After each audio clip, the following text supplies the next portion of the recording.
go. Can they keep it going tonight versus the D-backs in Arizona? More pressure on Mike Schilt or AJ Preller? Full reaction to the weekend is on the way. Now live from the studios of San Diego Sports 760, it's John and Jim. All right, San Diego and Southern California, what's going on? This is hour one of John and Jim. Of course, we're getting you ready for more Padres baseball tonight against Arizona, as Jim just told you.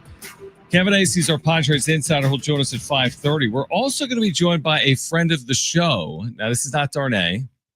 This is not Alan Sliwa. This is Cynthia Freeland back with us, NFL Network. She will join us coming up today at 4:30. So there's a lot to get into. We also have today a giveaway for you, Australian Pink Floyd tickets. That's coming up at the Cal Coast Credit Union Open Air Theater this month. We'll tell you about that giveaway coming up over the course of today's show. But of course, we start with the Padres, and I do think it was a successful weekend overall. Hard to ask for more than winning series. This is the time of year, as we all know. I mean, there's 50 games left. It's just they've played 112. There's 50 games left. They're closer to the teams in front of them than the teams that are chasing them now in the wild card race. And now they open a series. It's been a tough building for them over the years against Arizona, but winners of 7 of 8, took 2 out of 3 this weekend. Yes, they blew a lead on Saturday, but they still won the series. And this is exactly what we asked for. Post-deadline, all the acquisitions, take advantage of teams that were sellers. I thought they did that against St. Louis by taking 2 out of 3. I think they have an opportunity to do that beginning tonight against Arizona, see if they can win another series against a team that was a seller just a couple of days ago. I really like the new look Padres. I like their roster. I like their depth. I really like all the new players that they acquired. We'll see JP Sears tonight making his Padres debut. Randy Vasquez. We might have seen the last of Randy Vasquez in a Padres uniform, John, because now Nestor Cortez will be making a start sometime in this series. I believe is it Wednesday or I think it's Wednesday. It's Wednesday against the D-backs here, which sets up this upcoming weekend. Or no, is it next weekend? Sorry, it's next weekend. If you line everything up right, Dodgers series, you got Pivetta. If King returns, that's when King could make his return in the Padres uniform, and Cease all at Dodger Stadium. Right. So that would be what, 10, 12 days from now? Not this weekend, but the next Friday. Weekend. Yes. So yeah, whatever that is, 12, 13 days from now. Correct. Yeah. So and you look at it like the old saying, objects are closer than they appear. I mean, the Padres have really played well. They remain 3 games back, which is where they were entering this past weekend from the Dodgers. I just don't know. We have this conversation so often. How much time do we spend in talking about the division with 50 games to play and looking at the back and forth in the NOS? The Padres haven't won a division in 2 decades, and the Dodgers always have the upper hand. But are things different this time around? Like, should we be spending a lot of time on the division with 50 games to play and the Padres being 3 games out or not? Do you feel like the Padres are good enough to make a run? Do you feel like the roster right now is a division-winning roster? Well, I've probably felt that way last year, especially with their second half. I think I felt that way after the trade deadline in 2022. I probably felt that way in 2020 in the fake season. Well, 2022, they missed out on the division by like 13 games. All right, maybe I didn't feel that way in 2022, but did I feel like that at the deadline? Were they that far back at the deadline? They weren't. The Dodgers that year ran away with it. Yeah, the games, Dodgers 100 plus. But we had this conversation in 2024, and it sounds like we're having a conversation again in 2020. Maybe 1 year is going to be different. Maybe this is the year. I think the Padres should well-rounded roster right now, but is it enough to be better than the Dodgers coming up as much as you talked about? I don't know. Is it a conversation for today? Is it a conversation for tomorrow? So it's a conversation more for tomorrow. You know what I mean? Yeah, like tomorrow being like a week and a half from now. Yeah, it's for tomorrow. But I do like the new look Padres roster a lot. I think the bottom of their lineup now with Ramon Liriano and Ryan O'Hearn and Freddie Fermin, and then you put Jake down there as well. The lineup is so much deeper and so more well-rounded than it was just a week ago. The bullpen, I don't have an issue with the bullpen. I know that they were a little shaky yesterday. Okay, Adrian Morejon finally gave up some runs. He was on a heater, but overall, just stay healthy.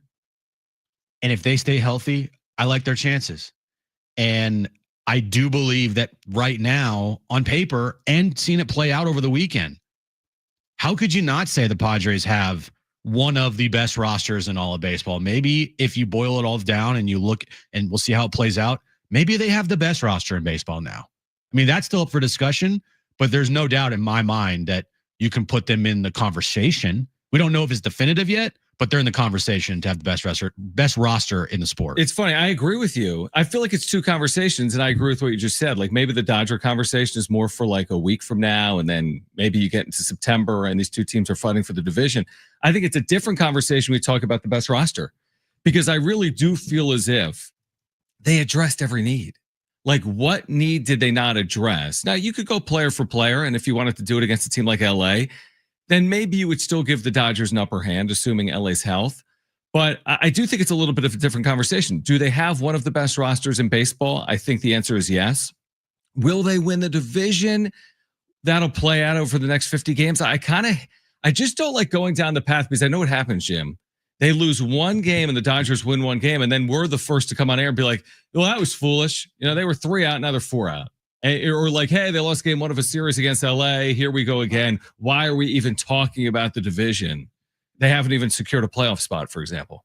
I'm not going to go as far as to say like they're going to win the division. Right. I'm just looking at the roster. Like take away. No, I agree. Take away the records and where the Padres sit and where the Dodgers sit. Like I'm just looking at the rosters right now, and seeing it in action over the weekend, seeing how deep this lineup feels now. The back end of the bullpen being what it is. Yep. Now having like legitimate threats off the bench every single game.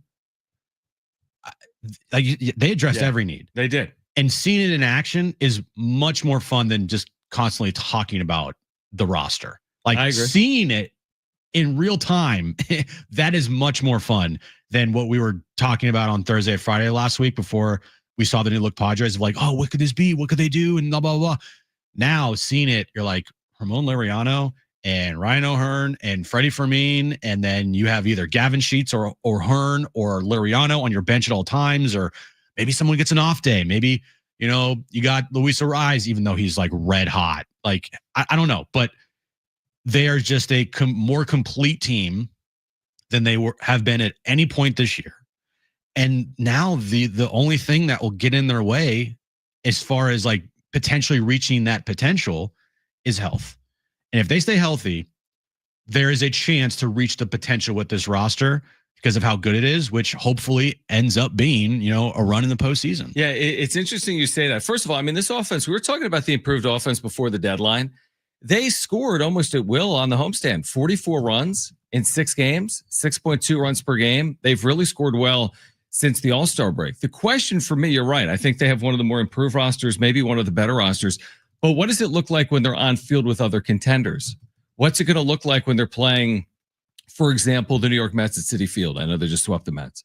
Or the Dodgers at Dodger Stadium. Or the Phillies, for example, in the postseason. Like, what is their roster going to look like? How advantageous will it be when facing other contenders? Because one of the stories we talked about in the first half of the year is the Padres are a good team, but not against good teams. Right? The Padres record remains really good. Still, if you took a deeper dive, you'd say, well, they haven't been great against good teams. It's hard to be great against good teams, but they're still under 500 against teams that are over 500. So now it's like putting everything that's happened into play. What's it going to look like when you take on Boston, the Dodgers, Seattle? Like all those opponents are coming here in August. What's it going to look like against the better teams in baseball? And I'll feel better as they navigate their way through those series. But I'm with you. I think their ceiling is high. I really do. I'm not going to sit here today and be like they're going to get to a World Series or win one. But I do believe post-deadline, their ceiling is as high as it's been, obviously, since a year ago. That's for sure. Yeah, and you can be a Debbie Downer like some people in our YouTube chat today. Like, they're not the best roster in baseball. I'm not definitively saying that. I'm saying, in my opinion, I think they're one of the best rosters. One of. Yeah, nobody said like one it of. is the best. Yeah. That's it. It's No. among the better rosters. Yeah, and we'll see how it plays out to see if they truly are the best roster in baseball. But how could you not look at what they did and look what they did over the weekend and say that they don't have definitively one of the best rosters in the sport? I don't. Where's the hole? I mean, where's the big hole? Like seriously, and it's not just for the chat. It's for maybe if you're a Dodger fan, you think, well, we're still we're still, arm's length away from San Diego, or maybe you're just a pessimist, which we can be at times, but like, Yeah. where's the egregious hole in the roster? I don't think it's in the rotation. I really don't. I will see about Michael King. We'll see about you, Darvish. It's not in their bullpen.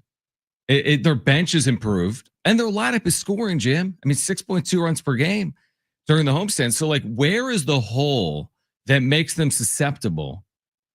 I don't necessarily see it. And again, it doesn't mean they're going to win every playoff series they play or every series they play. Yeah. I just think they're much more well-rounded than they were even a week ago. Because that's how you felt about last year's team. Like, where's the hole?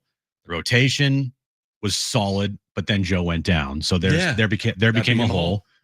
The back in the bullpen was as solid as it ever was. The lineup, other than games 4 and 5, was fantastic. To that point, it was really good. It was, yeah. Even their bench pieces. They had some solid bench pieces that were contributing in a big way. Peralta, Solano. So it's obviously a giant TBD on their roster and where this roster could take them. But I don't know, man. I just watched the team over the weekend. I'm seeing Ramon Liriano hit homers and triples and play great defense in the outfield. I'm watching, the at-bats from Ryan O'Hearn. And I think what I'm doing is I'm comparing those things to what we have seen all year long, which is at-bats from Trenton Brooks and Bryce Johnson. Sure. And whoever else is on Martin Maldonado and Tyler Wade. I'm like, are you guys not seeing what I'm seeing here? Like, the improved at-bats that you're getting from the new guys, Freddie Fermin, like, 2 hits yesterday. This is night and day, guys. So the one thing you and I, and you'll feel the same way, and this is the problem with baseball, is you need to see it over a longer period of time. Not just one you need series. to see it against more than just one bad opponent. Like St. Louis is not a very good team. I think what the Padres did do, to their credit, is they essentially buried St. Louis by winning this series. They're their season's 7 games better than the Cardinals, but I just need to see it consistently. And here's the one thing I'll say too. There'll be another series this year that the Padres lose, right? They play 50 games. Yeah. So there's going to be another. The question is, like, can they still stay the course, knowing that they're going to lose 2 out of 3 somewhere along the way? Maybe it's in Arizona, maybe it's at Dodger Stadium, maybe it's at Citi Field. But do they stay the course? Like, over the final 50 games, I don't have to go 40-10. Do they go 30-20? That's 600 baseball, and continue to give you the hope and optimism that, wow, this is a 90-win caliber team that's played well in the second half, that has addressed their holes, and is prepared to win in the postseason. That's how we felt last year. It felt like they were prepared to win. They had addressed their needs. They were playing well. They were, quote unquote, healthy. You're spot on with that. That could change any day. Could be the final day of the regular season. It's all sports. It's every team. It's every player. It's so true. Healthy is like the end of every conversation with sports teams. So we'll see. And I even see in the chat, well, their holes are their number 5 starter, like a JP Sears or a Nestor Cortez. Well, you're not even going to rely on these players potentially once you get to the postseason. They're a means to an end. You may need them to get there. They're going to pitch every 5th day. But if your hole is your 5th starter, every team has a 5th starter. No one's team has Yoshinobu Yamamoto as their 5th starter, including the LA Dodgers. They didn't even have 5 starters last year in the postseason, for example. Yeah, exactly. No teams sitting there being like, our 5th starter's Logan Webb. Right. None of their 5th starters is the ace of their staff. It's all the 5th best starter on their team. Speaking of JP Sears, he will make his Padres debut tonight. We'll hear from him with the media from a couple of days ago. On the other side, we'll tell you more about today's giveaway. Kevin Acey's on the show. Cynthia Freeland from the NFL Network. We're just getting underway. Stay with us, John and Jim. San Diego Sports 760 live on the iHeartRadio app.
All right, John and Jim, San Diego Sports 760. Make sure to download the iHeartRadio app. Search for San Diego Sports 760. Put us in your presets. Put John and Jim in your presets as well. Listen live to any show. Listen back to any hour or interview on the iHeartRadio app. We can get your calls. We'll hear from JP Sears. Padres and Diamondbacks tonight, 877-767-4760. I'm excited to watch JP Sears tonight. As am I. We haven't seen him, obviously. He'll be making his debut. I'm excited to see Nestor Cortez. I was about to say, I'm even excited to watch Nestor Cortez pitch. Any new players that are acquired at the deadline, I want to see them like right away. We saw Mason Miller on Friday night, little shaky, but you saw the stuff and you saw the potential, and it's for other teams, opposing teams, it's scary.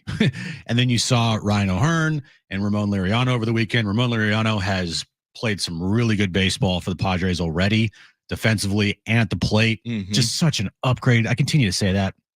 Such an upgrade at the bottom of your lineup. It's night and day.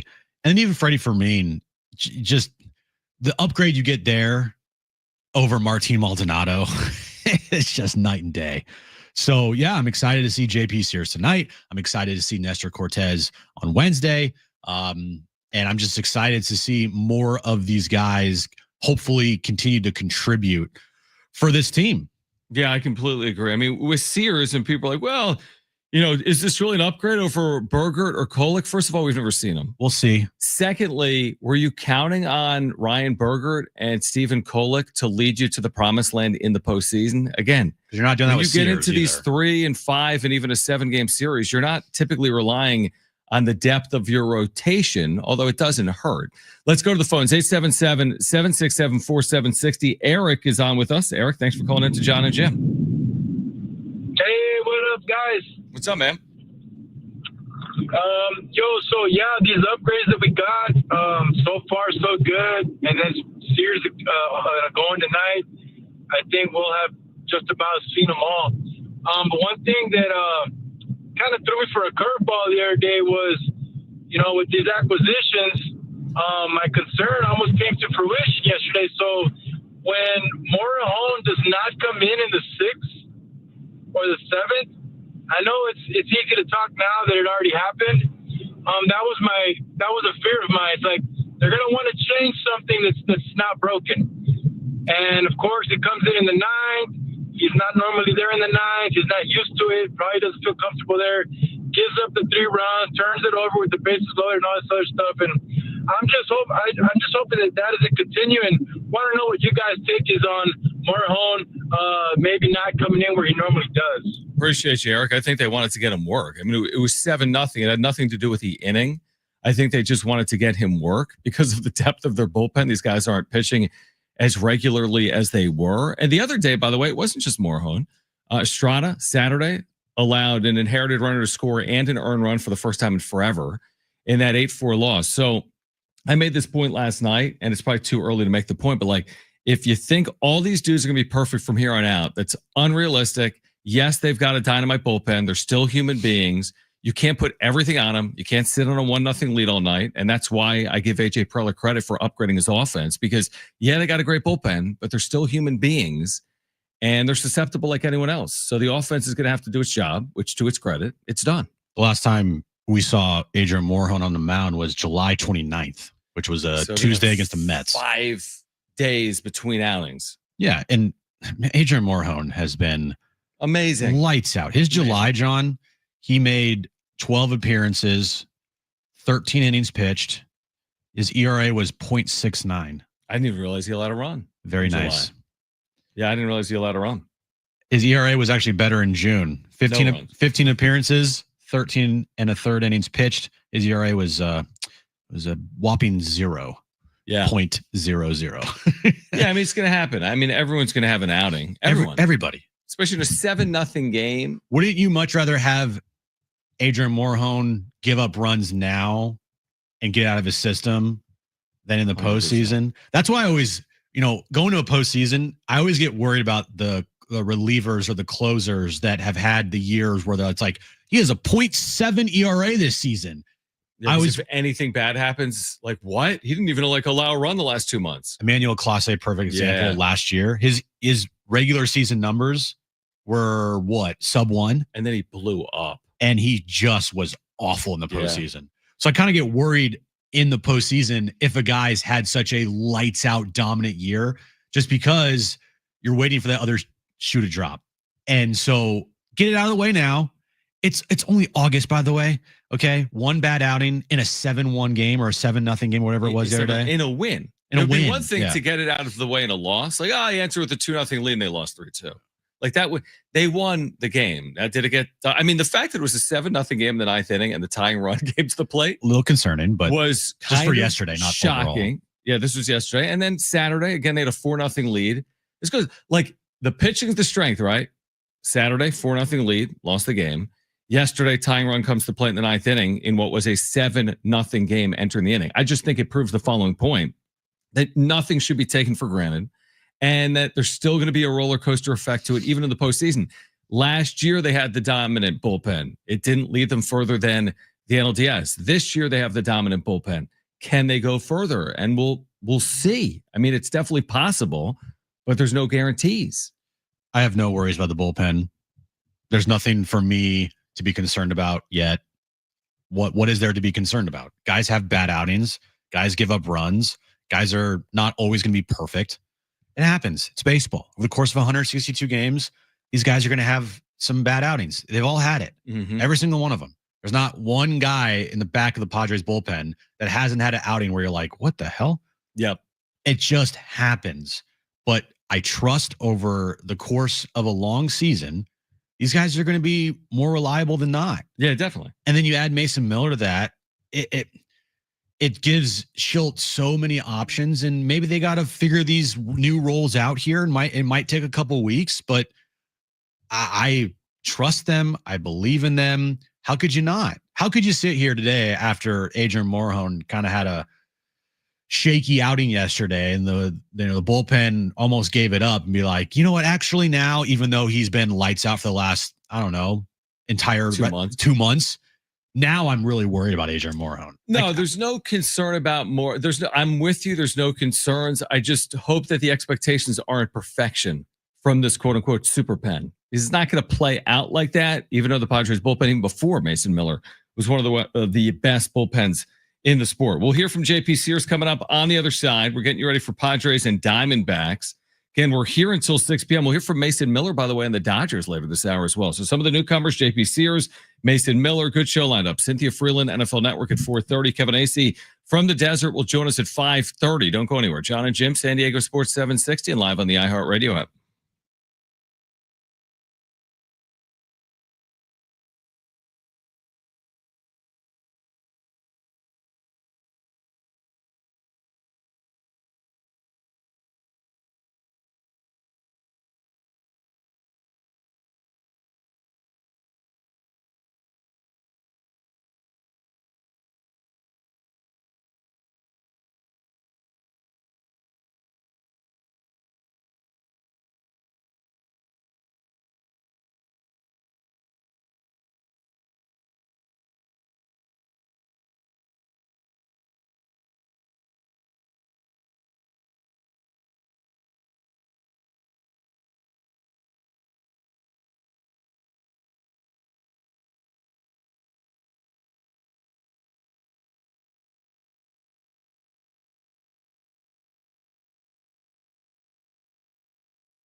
All right, this update is brought to you by Superstar Car Wash. Padres start a 3-game series with the D-backs tonight in the desert. 6:40 first pitch. JP Sears will make his Padres debut tonight against Brandon Pfaadt for the D-backs. And NBA news of the day, Shams reported earlier this morning, De'Aaron Fox and the Spurs have reached a 4-year, $229 million contract extension. If you know, you go at Superstar Car Wash. They're proud to have over 550,000 members. Be in the know and try what everyone loves today. Text Super C8 at 27800 to get 50% off their best wash. Terms and conditions apply.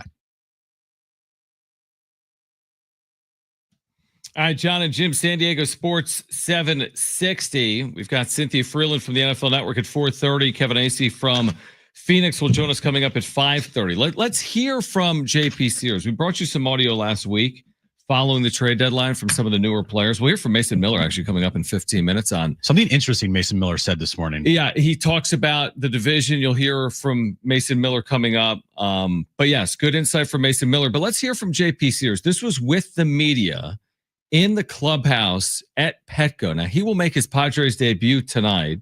Here's the back and forth. A couple of minutes with JP Sears, the newest Padre, making his Padres debut tonight against the Diamondbacks. The last 24 hours and when you found out and how it went down for you? Yeah, I received a text from my manager, Mark Kotze, yesterday morning, and just told me to give him a call, and that I was in the middle of a trade. So yeah, it was exciting news, and obviously it's been a crazy last 24 hours. What are your thoughts on coming to the Padres and being part of this postseason push?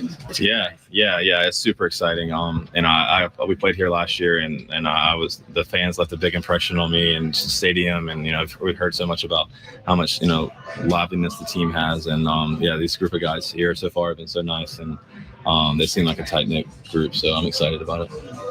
Mark Kotze played here for a few years ago, a long time ago. Did he give you any advice about playing San Diego, living in San Diego? He said, the number one thing he said was just enjoy it and keep doing your thing. He loved it here, and I've heard nothing but great things, and he talked a lot about the fan base and how aware they are, and how how many games they come to, and how many fans, how many sold out crowds you guys have had, and just a little bit about living and stuff. So he's been a great mentor for me, and he made me a little bit even more excited about it. So what do you hope to add to this Padres team?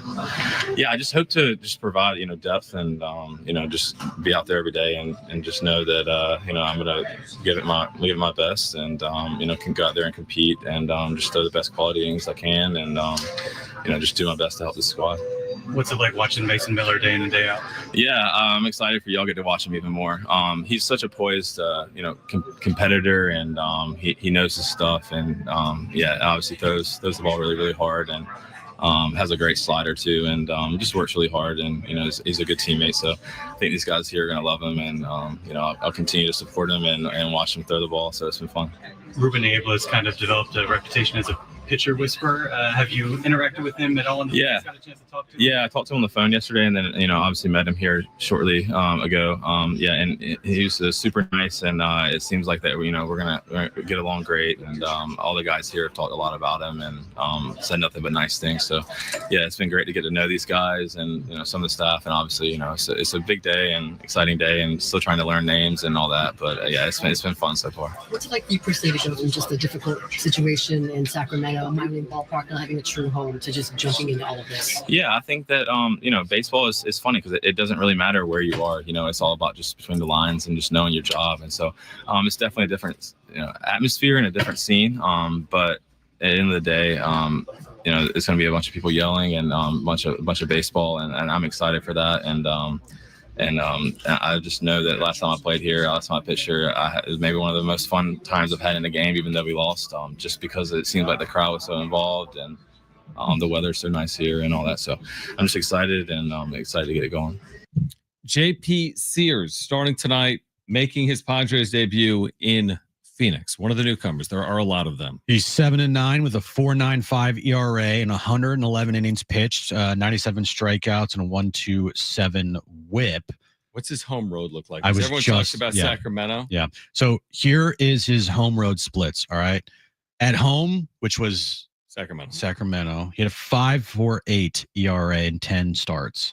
On the road, 12 starts, 4.55 ERA. Yeah, I mean, he's pitched to a number 5. I mean, those numbers suggest, he's a fringe starter right now, right? Yeah. This is kind of an interesting split. His day and night splits. Okay. His day splits, 8 starts, 2.4 ERA. Mm-hmm. At night, 14 starts this year, 6.68 ERA. All right, so maybe Ruben Abel should go to Padres.com and look at the schedule and just circle the day games. He's not. So you got to pitch those days only. He's had a little bit of a rough second half so far. In 3 starts, he has a 6.08 ERA. Yeah, again, it's like if this is the big liability, the Padres have Nestor Cortez and JP Sears in the back of their bullpen. Told you they're not as good as the LA Dodgers. Well, I would tell you, the LA Dodgers last year had no one at the back of their rotation, for example. So is it a factor? Of course it is. I mean, you're going to want all these pitchers pitching well, including Sears, including Cortez, and we'll see if they do or don't. But I don't think it's an end-all, be-all. I don't think that it determines on August 3rd or 4th or whatever today is who's going to win the World Series, how JP Sears pitches. But yeah, you hope that these guys help you get there. And once you get there, you're probably relying a little less on some of these guys, like maybe JP Sears potentially. JP Sears' job is not to go out there and go 7 shutout every time out. That'd be great. That's his job. But his job is to go out there, eat innings, and keep the team in the game. Mm-hmm. And that's exactly what you hope happens. You hope that you can go out there, continue to give innings. I mean, he's got 111 innings pitched this year. That's pretty good. Mm-hmm. His ERA is high, but now it's also up to the offense as well in this new look lineup to put some runs on the board. And you're going up against a Diamondbacks team that, their bullpen has not been good all year. Their starters, I know they lost Merrill Kelly, which is a good thing. Brendan Pfaadt might be their best starter this season, and you're facing him tonight.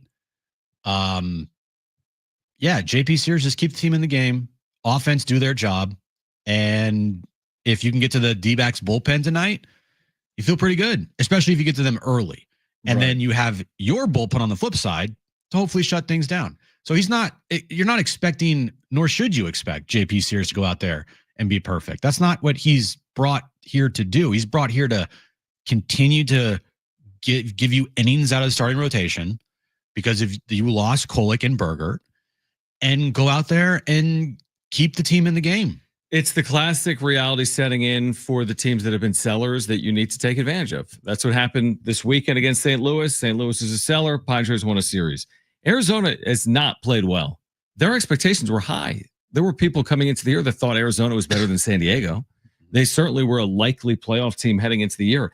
They've completely fallen off. They're 6 games under 500. There's no path to the postseason. It's a Monday night in August. How many people will be there? Of the 10,000, 8,000 will be wearing, Padres jerseys or T-shirts and caps. So it's an opportunity. I know they won their last 2 games. I want to say their general manager came in and had a talk with the team post deadline. But again, these are the series you need to win. And we had all this conversation about August for the Padres. Man, it stiffens. It's a measuring stick. And maybe it has, maybe it hasn't, because Arizona's in there. San Francisco's in there twice. You have the Twins, who I think traded 10 players off their major league roster. Oh, they gutted their team just a few days ago. So as quote unquote tough as August is, you also have 4+ series against teams that were serious sellers over the last week. Would you love to sweep these teams that you just mentioned? Absolutely. But if you end up taking 2 or 3, that's just as good. Yeah, especially on the road. Well, maybe it's not just as good, but you can obviously, win a bunch of games and compete for a division title if you just take 2 or 3 from the teams that you mentioned as being sellers and their seasons are completely over. Yes, you would like to sweep them. If you have opportunity to sweep, then hopefully they can, cash it in. But taking 2 or 3 over the weekend against the Cardinals was exactly what you needed to do at minimum. 100%. And I'm completely with you. I mean, I never look at, especially a road series. I never go into a road series gotta sweep this team. Maybe that changed in the first half of the team like Colorado because they were historically bad. But by and large, it's Arizona's 53 and 59. They don't lose every single time they play. But this is the type of series I'm with you. I think you want to win 2 out of every 3. And then I look at this and, yeah, it's up and down. I mean, Boston, good. San Francisco, not good. Dodgers, good. San Francisco, not good. Dodgers, good. Right? You go back and forth with it. I think it's manageable, man. I look at the final 50 games of the season for the Padres, and I just see opportunities to improve their standings in the National League. I don't necessarily mean in the West. I think the Dodgers have a very similar schedule over their last 50 games, and that'll play out on field too. But I just feel like the Padres can improve their standing at the very least in the wild card race between now and the end of September. That's basically my expectation. I'd be disappointed if they got to the postseason as the 6th seed based on all the moves and the way they're playing. Here's what the Padres did in just 1 week. This time last week, the conversation was, can they make the postseason? Can they make some trades at the deadline to improve their chances to make the postseason? Mm-hmm. Now the conversation is, to me, can they win the division? Can they get past the Dodgers in the division? I think the postseason right now is, I'm not going to say a lock because nothing's a lock. Something crazy could happen. Of course. But that's not the conversation that is surrounding this team for the foreseeable future. Is, can they make the postseason? No, that I feel like they're down a path where they have a really good chance to do that. The conversation goes to, like you just said, their standings in the wild card race. Mm-hmm. And if they continue this trajectory of playing good baseball here, like they have over the last 2 weeks, can they catch the Dodgers? Can they get past them? Can they win the division? Can they get a home field playoff series in the division round? Can they have a first round bye? Like, can they do all those things? It's crazy how much can change in just 1 week. Yeah, it's a great point. I mean, even right now, if I look at the National League standings, because it's kind of entertaining to go down that path. I mean, the Padres are how far behind the best team in the National League by record? It can't be that much, right? I mean, the Padres have 62 wins. Brewers have 67. So, okay, you're 5 games back in the win column. You're actually 6 back in the loss column. So maybe the 1 seed isn't something we need to talk about today. What about the 2 seed, though? The 2 seed is the 65 win LA Dodgers, who you're 3 games behind, who you play 6 times. Exactly. So you could go anywhere from the 2 seed maybe through the 6 seed and shoot maybe a really outside shot. Now you do play playing better than that. You do play the Brewers at the end of September. Yeah, is that in Milwaukee or no? It's here at Petco. And the Brewers are dealing with injuries, although playing historically well on offense right now. Pat Murphy just, they gave him the Manager of the Year award again. They've scored 100 runs more than the Padres. 100 with what they did in the offseason, trading away Devin Williams, not re-signing Willie Adames. It's amazing. Losing Corbin Burns. Yeah, it's insane. Pat Murphy, hats off to him. He's going to, and he should win Manager of the Year for a second straight season. Yeah, if this holds, no doubt about it. But again, everything else is in front of San Diego right now in the National League. All right, on the other side, we're going to hear from Mason Miller, who spoke earlier today. He had some interesting thoughts on the NL West that we're going to share with you on the other side. Coming up at 4:30, Cynthia Freeland from the NFL Network back with us with preseason football back underway. Then Kevin Acee from Phoenix will join us at 5:30. This is John and Jim on San Diego Sports 760 and live on the iHeartRadio app.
All right, John and Jim, San Diego Sports 760. Again, Kevin Acee will join us from the desert at 5:30. Cynthia Freeland, NFL Network, the latest on Micah Parsons and preseason football. She will join us back in the show coming up at 4:30. All right, so Mason Miller, who kind of burst onto the scene, right? A year ago, he's throwing 100-something miles an hour. Padres acquire, and kind of an epic deal. I mean, they give up their top prospect. Mm-hmm. And he has spoken with the media. We cut right to the Dodgers question here, Brent, from Foul Territory. Okay, so he was asked by Foul Territory on the podcast about the rivalry with the Dodgers. Let's take a listen. Yeah, no, they told me right away. You know, obviously, you know, we don't like those guys a whole lot. I haven't really had a rivalry to that extent. You know, the A's play the Mariners, play the Astros a lot, and you know, a lot of close games, and you know, we want to win those more than others, but you know, not a rivalry to the sense of, you know, the Padres and the Dodgers. So I'm excited to experience that. You know, definitely gonna be a lot of eye-opening experiences going forward, just with playing in front of all these fans and playing in these big rivalry games that mean so much. I love hearing, when I first got here, one of the first things they told me is we don't like those guys that much. Like, okay, yeah, game on, dude. That's what I took away from that. Like, oh, that's interesting. They're not playing the Dodgers for another 3.5 weeks, 3 weeks. And one of the first things they're telling you is, we don't like the Dodgers. I do like that. I'm with you. Okay, that's awesome. Which further proves the point that the Padres-Dodgers rivalry is far and away the best in baseball, and it's not even close. Yeah, I think you could certainly make that argument. I mean, you're even at the point where you have like Dodger TV broadcasters saying that Dodgers-Padres is living more up to the hype now than Dodgers-Giants, which is obviously playing out. Joe Davis. And can you imagine if you're Mason Miller and JP Sears to some extent, but more Mason Miller, where you're pitching essentially in AAA in the big leagues? You know, a year ago, your team's awful. This year, you're 15, 20 games under 500. You're playing in front of 10,000 people. And you go from that to thrust into a pennant race. And then you're going to be pitching 9th innings or 8th innings against the LA Dodgers in this unbelievable rivalry that's played out over the last half decade. And you talk about adrenaline. He's already thrown the hardest pitch in Padres franchise history, 102.8. That's going up. Okay. When he gets on the mound at Dodger Stadium or Petco Park, that is going up. The adrenaline, what's on the line, it's just completely different for a player to go from where he was to where he is. What a blessing. Man, and it's not just this year either. Exactly. It's the next, 4 seasons, I think? 4 plus this. 4 plus this. Man, and it seems like he's going to be this team's closer going into the future. How do you feel about that? Like, how do you feel that they potentially, and we don't know, so things could happen. Would you want to see them convert him into a starter, or do you want them to keep him as a closer for the next 4.5 whatever years? I think closer, just based on what Kyle Glaser had said, that it was a bit of a failed experiment when he was starting with the A's because he's such a max velocity guy and he's dealt with injuries, that it seems like maybe you're asking a little much. I mean, obviously in an ideal world, you want your best pitchers throwing as long as possible, but he throws 103. Are there a lot of guys that are throwing 103, 90, 100, 110 pitches in an outing? I feel like if you're doing something well, don't mess with it. He could be an opener somewhere along the way, or he could be pitching 8th innings, not necessarily 9th innings. But to me, it probably makes the most sense to allow him to do well what he's had success already doing. Because you also want to keep him healthy. That's going to be the most important thing for me moving forward with Mason Miller. Yeah, I wouldn't move him to a starter.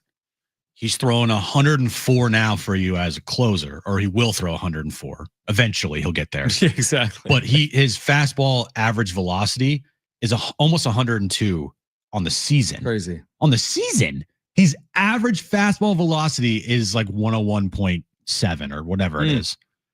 That's incredible. Would you want to take that and try to convert him into a starter where his velocity would eventually dip to around 97, 96? I mean, who knows? But you're not throwing 101 every pitch. I think I would keep him as a closer. Max effort for one inning. He has already proven that he can be dominant, strikes out everybody, even though his ERA is kind of high this year, he still strikes out the world. Mm-hmm. That's such a weapon to have in the back of your bullpen. And like, think about all the closers that AJ Preller has found over his tenure as a Padres GM.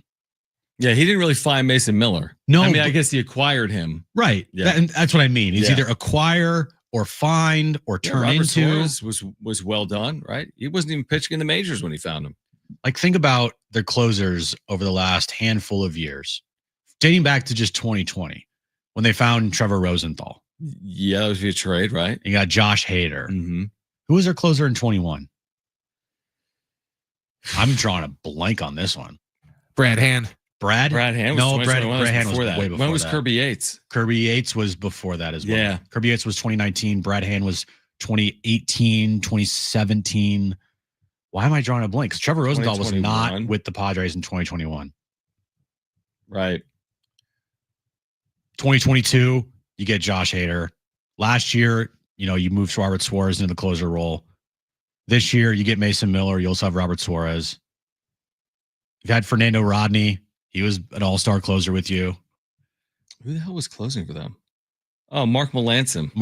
Yeah, 39 saves, 2.2 ERA. I completely forgot about. But my point is, AJ Preller, for like all the shortcomings he's had as a general manager over his tenure, the one thing that he has been consistent from the very beginning that he has almost never missed on is getting a closer that turns into either an all-star or a really, really, really good one. Yeah, like how many teams replace the league leader in saves, which is what the Padres might do in 2026 and arguably are better at the position, but that's possible. If Robert Suarez walks at the end of 2025 and Mason Miller's the closer in 2026. I mean, a strength is putting it lightly. I mean, they have multiple guys right now that could close games for them. Multiple. They probably have three. I think the way Morejon has pitched, coupled with Mason Miller, who saved a lot of games already in his young career, coupled with Robert Suarez, it's a complete strength of this team right now. Because remember when the Padres in 2023, they signed Taylor Rogers. He had 28 saves, and then he kind of just fell off a cliff. Yeah. And then they traded him, and then they replaced him with Josh Hader. Yeah, I mean, you're right. It's been a luxury. It really has. It's been a luxury for AJ Preller. All right. On the other side, we're going to continue the conversation, getting you ready for Padres and Diamondbacks. That'll be tonight, game one of that 3-game series. We're going to hear from Sean Lewis with the media as well coming up in the 3 o'clock hour after today's Aztec football practice. Coming up in the 4 o'clock hour, your chance to win a pair of tickets to see Australian Pink Floyd, August 17th at the Calcoast Credit Union Open Air Theater as well. Cynthia Freeland joins us from the NFL Network at 4:30. Kevin Acey's on the show at 5:30. Don't go anywhere. Hour 2, John and Jim coming up next.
This update is brought to you by OfferUp. Download the app today. Padres and D-backs start a 3-game series tonight in the desert. 6:40 first pitch. JP Sears makes his Padres debut tonight against Brandon Pfaadt for the D-backs. And NBA news of the day. Shams reported it earlier this morning. The Spurs and De'Aaron Fox have reached a 4-year, $229 million contract extension. Sure, a box can deliver a new set of golf clubs, but can't help you hit or chip.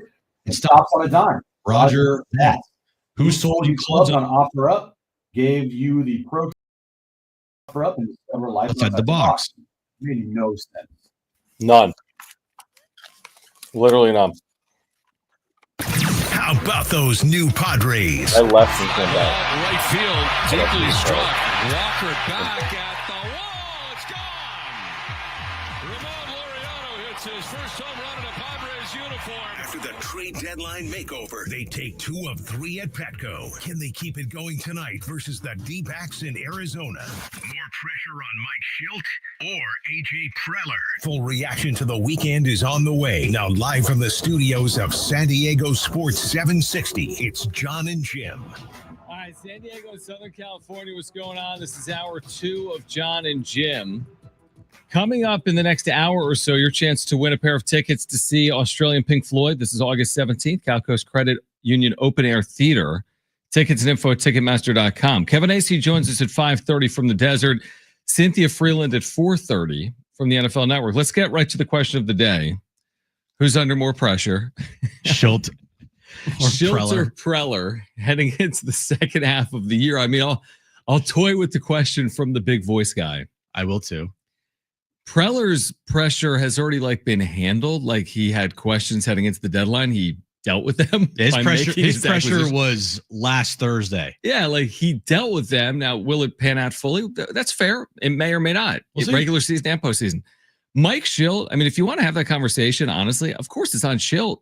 Now that Schilt has the pieces, you have to put it together, not AJ Preller. Preller gave you the pieces to then on field put together. And you brought up a good point earlier about this is going to play out over a week or 2 or 3. How you implement your lineup, how you use your back end relievers. That's more Mike Schilt than AJ Preller. Of course, they're getting input from the front office, but to me, there will be pressure on Mike Schilt in the second half of the year and or the postseason because he's been given the keys to the Ferrari. Now make this thing go. That's on Mike Schilt. Mike Schilt has already proven that he is a fantastic regular season manager. Very good, yeah. It will come down to what the team does in the postseason. Okay. That to me will be obviously the deciding factors of this season, just like it was last season. Mm-hmm. And Mike Schilt in the postseason hasn't had the best success. Would you say? Completely agree. I mean, I recall a series he lost to the Padres here in 2020. I recall last year's, obviously, Dodgers series, which was very disappointing considering the circumstances. He bowed out early with St. Louis 1 or 2 other times. Is that correct? Yes. So, looking over the course of his career, just the numbers speak for themselves as far as regular season go. He became the Cardinals interim manager in 2018. Where they went 41-28 to finish off their season. Didn't make the postseason, right? They finished 3rd in the division. They did not make the postseason. Not his fault, though. They went 41-28. Then he became the full-time manager in 2019. They went 91-71, or the 18-game winning streak or whatever it was. Right, in the second half. Tatis fighting in the St. Louis dugout. Yep. They won the division, but then they lost to the Dodgers in that, I forget what series it was. I think it was the DS or. Well, what was his record that year in the postseason? He was 3-6. So it was in the 9 games. Means they lost to 6 maybe in the NLCS. Was he in the NLCS that year? I think he might have been. I'm just looking at it. It says postseason record right now. He's 8-12 in the postseason as a manager. Okay. What year did you just mention? 2019? 2019. 2019, they got swept by the Nationals in the NLCS after winning the 5-game DS 3-2 over the Braves. Okay. That equals 3-6. Is that what you said? He was 3-6 that year? Correct. Yep. Okay. Right. So honestly, that's actually not bad. Because they were in the NLCS. Yeah. So you can't say like, oh man, he's never yeah. won anything. Like NLCS, that's pretty good. Yeah. Following year, it was the 2020 season. Yeah, it's kind of whatever. They lost the wild card round here at Petco. Mm-hmm. And then in 2021, they went 90-72. They lost that wild card game. The 1-game wild card to the Dodgers. 1-game wild card to the Dodgers. Yep. Last year, they had the 2-1 lead over the Dodgers. They obviously, you know what happened there. After beating the Braves in the wild card round. So he's had a little success in the postseason. Little success. 8-12. It's not horrific. Not horrific, but it's not great. Not good either. Mm-hmm.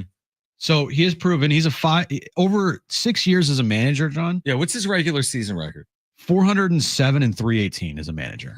That's a 561 winning percentage. So very, very good. Very, very good. Postseason 8-12. It is what it is. Mm-hmm. But back to the point, who has more pressure? It's clearly Mike Shildt. Preller has essentially done his job. Now we have to see what happens and if these players produce. But there's nothing else he could do here, right? Nothing else he could do. I honestly don't think there's anything he could do. I mean, if anything, he was working within the confines of a budget from his ownership group that he somehow handled better than most expected. I mean, if we get the same result this year, Jim, which is they make a wild card series and they win it, then in a divisional series they lose it, what will we be saying? Disappointing overall, especially with the expectations, but who will we be putting it on? Again, have to wait to see how it plays out. We have to wait. I mean, you'd probably be putting on the team above Preller Shildt. Like who did you put the blame on for last year? The offense. Yep, the players. Although I have said this, you've heard me say this, and I think we said it in real time. I did not think Shildt managed the Dodgers series overly well. I go back to game 1, pitching to Ohtani. That was awful. I go back to whomever's decision it was to pitch Dylan Cease in game 4 was not a good one. Maybe he didn't have good choices, but then again, the Dodgers used a bullpen game. They did. That day to perfection. Like 9 relievers or something crazy. Now, but is it Mike Shilt's fault they didn't score for forever? No, I don't think so. Mm-hmm. But I don't think Shildt was perfect in that series. But you're right. We'll have to see how it plays out. You're 100% right. Because did you get swept 3-0? Yeah. Do you lose in 5 and blow a 2-0 lead? I mean, we don't know. Yeah. It's all about how these things play out. But it's now on Shilt's shoulders. And more importantly, it's on the players' shoulders. Definitely on the players. Players have to produce. They have to continue to play good baseball. They have to prove AJ Preller right for making all these moves. So yeah, it does fall on Shildt and the players more so than AJ Preller at this point. But if the Padres do end up making the wild card and say they lose in the wild card in 3 games to the Mets or whatever, yep, are we going to sit here and be like, oh, AJ Preller couldn't get it done again? No, I won't. I won't either. I didn't say that at all last postseason. Mm-hmm. Not one time. Right. I'll go back to the players and I'll go back to whatever Mike Shildt does in the postseason as far as his decisions go for, bullpen and pinch hitting or whatever the case may be. It will go on that. That's who has the pressure, not Preller. And I know we're way in front of the postseason, but I know everyone listening, their expectation is the postseason. So, to go there to your point, is it Shildt or the players? To further the conversation from Big Voice Guy, is it Preller or Shildt? Is it Shildt or the players? Of course, it's the players. And of course, ultimately, who's has the heaviest head is going to be Manny Machado, right? Because he's the 33-year-old that hasn't won the World Series, that was signed to the big deal, that has put together very solid, consistent regular season performances, a lot like Mike Shildt in his career, where it's do you then take the next step? And maybe he does. But I think when you center the focus, or last night we're talking about Fernando Tatis Jr. almost owing the Padres one because of the way 2022 played out. They acquire Juan Soto. He's not available in the second half because of the suspension. Now, Tatis last year in the postseason was absolutely brilliant. We went through these numbers last night. His numbers couldn't have been better by and large last year in the postseason. But again, you're looking at the same cast of characters that, of course, you'd be looking at. Manny Machado, he'll be looking at himself. Toddy, he'll be looking at himself. These are the individuals that truly will carry the team, not necessarily Mike Schild. If Manny has a better than 6.8, his career OPS in the postseason is awful. 684. 684. His OPS this year is 860. Mm-hmm. So 200 points higher this year in the regular season than his career in the postseason. So it's the Mannies, it's the Toddies, it's how the sport works. Look at last year for the Dodgers in the postseason. How'd they win it? I'm sure Dave Roberts played a role, but his players, Freddie Freeman specifically, his bullpen led the way, obviously. Yeah, that's how it is. And Manny Machado, when we get to the postseason, we'll obviously talk about his postseason struggles. You know, he's hitting 215 lifetime in the postseason. It's not great. Is that what it is? His lifetime batting average is 215? 215. That's amazing. With a 684 OPS. Now, he had a very solid 2022 postseason with the Padres, hitting 271 with a 910 OPS that year. And shoot, they almost went to a World Series. They were a couple wins away. But over the course of his career, he has been not good in the postseason. Last year, he was awful.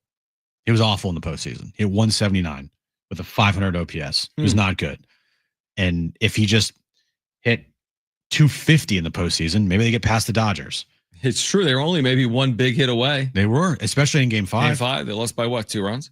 They lost 2-0 off of 2 solo shots from Kike Hernandez and Teoscar Hernandez. And you didn't even get a runner in scoring position, I don't think. In the entire game. I think maybe one time.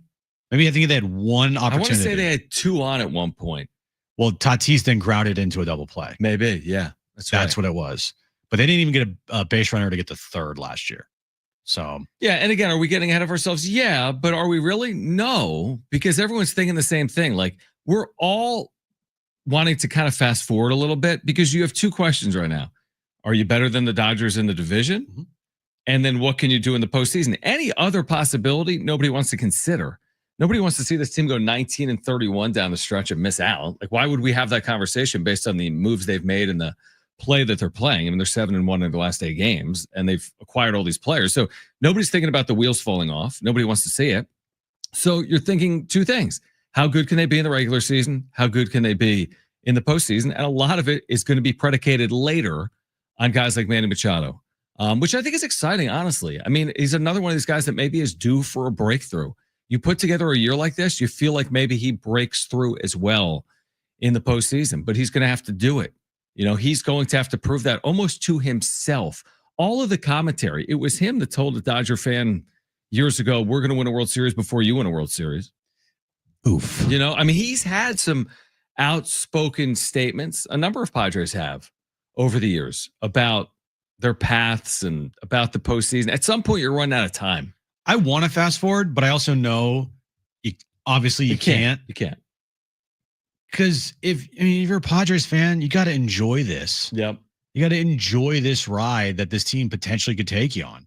It's just like, it's like the movie Click with Adam Sandler. I know you've never seen that movie ever. Is that on Netflix? No, it's not. Maybe it is. About golf? No, John, it's not.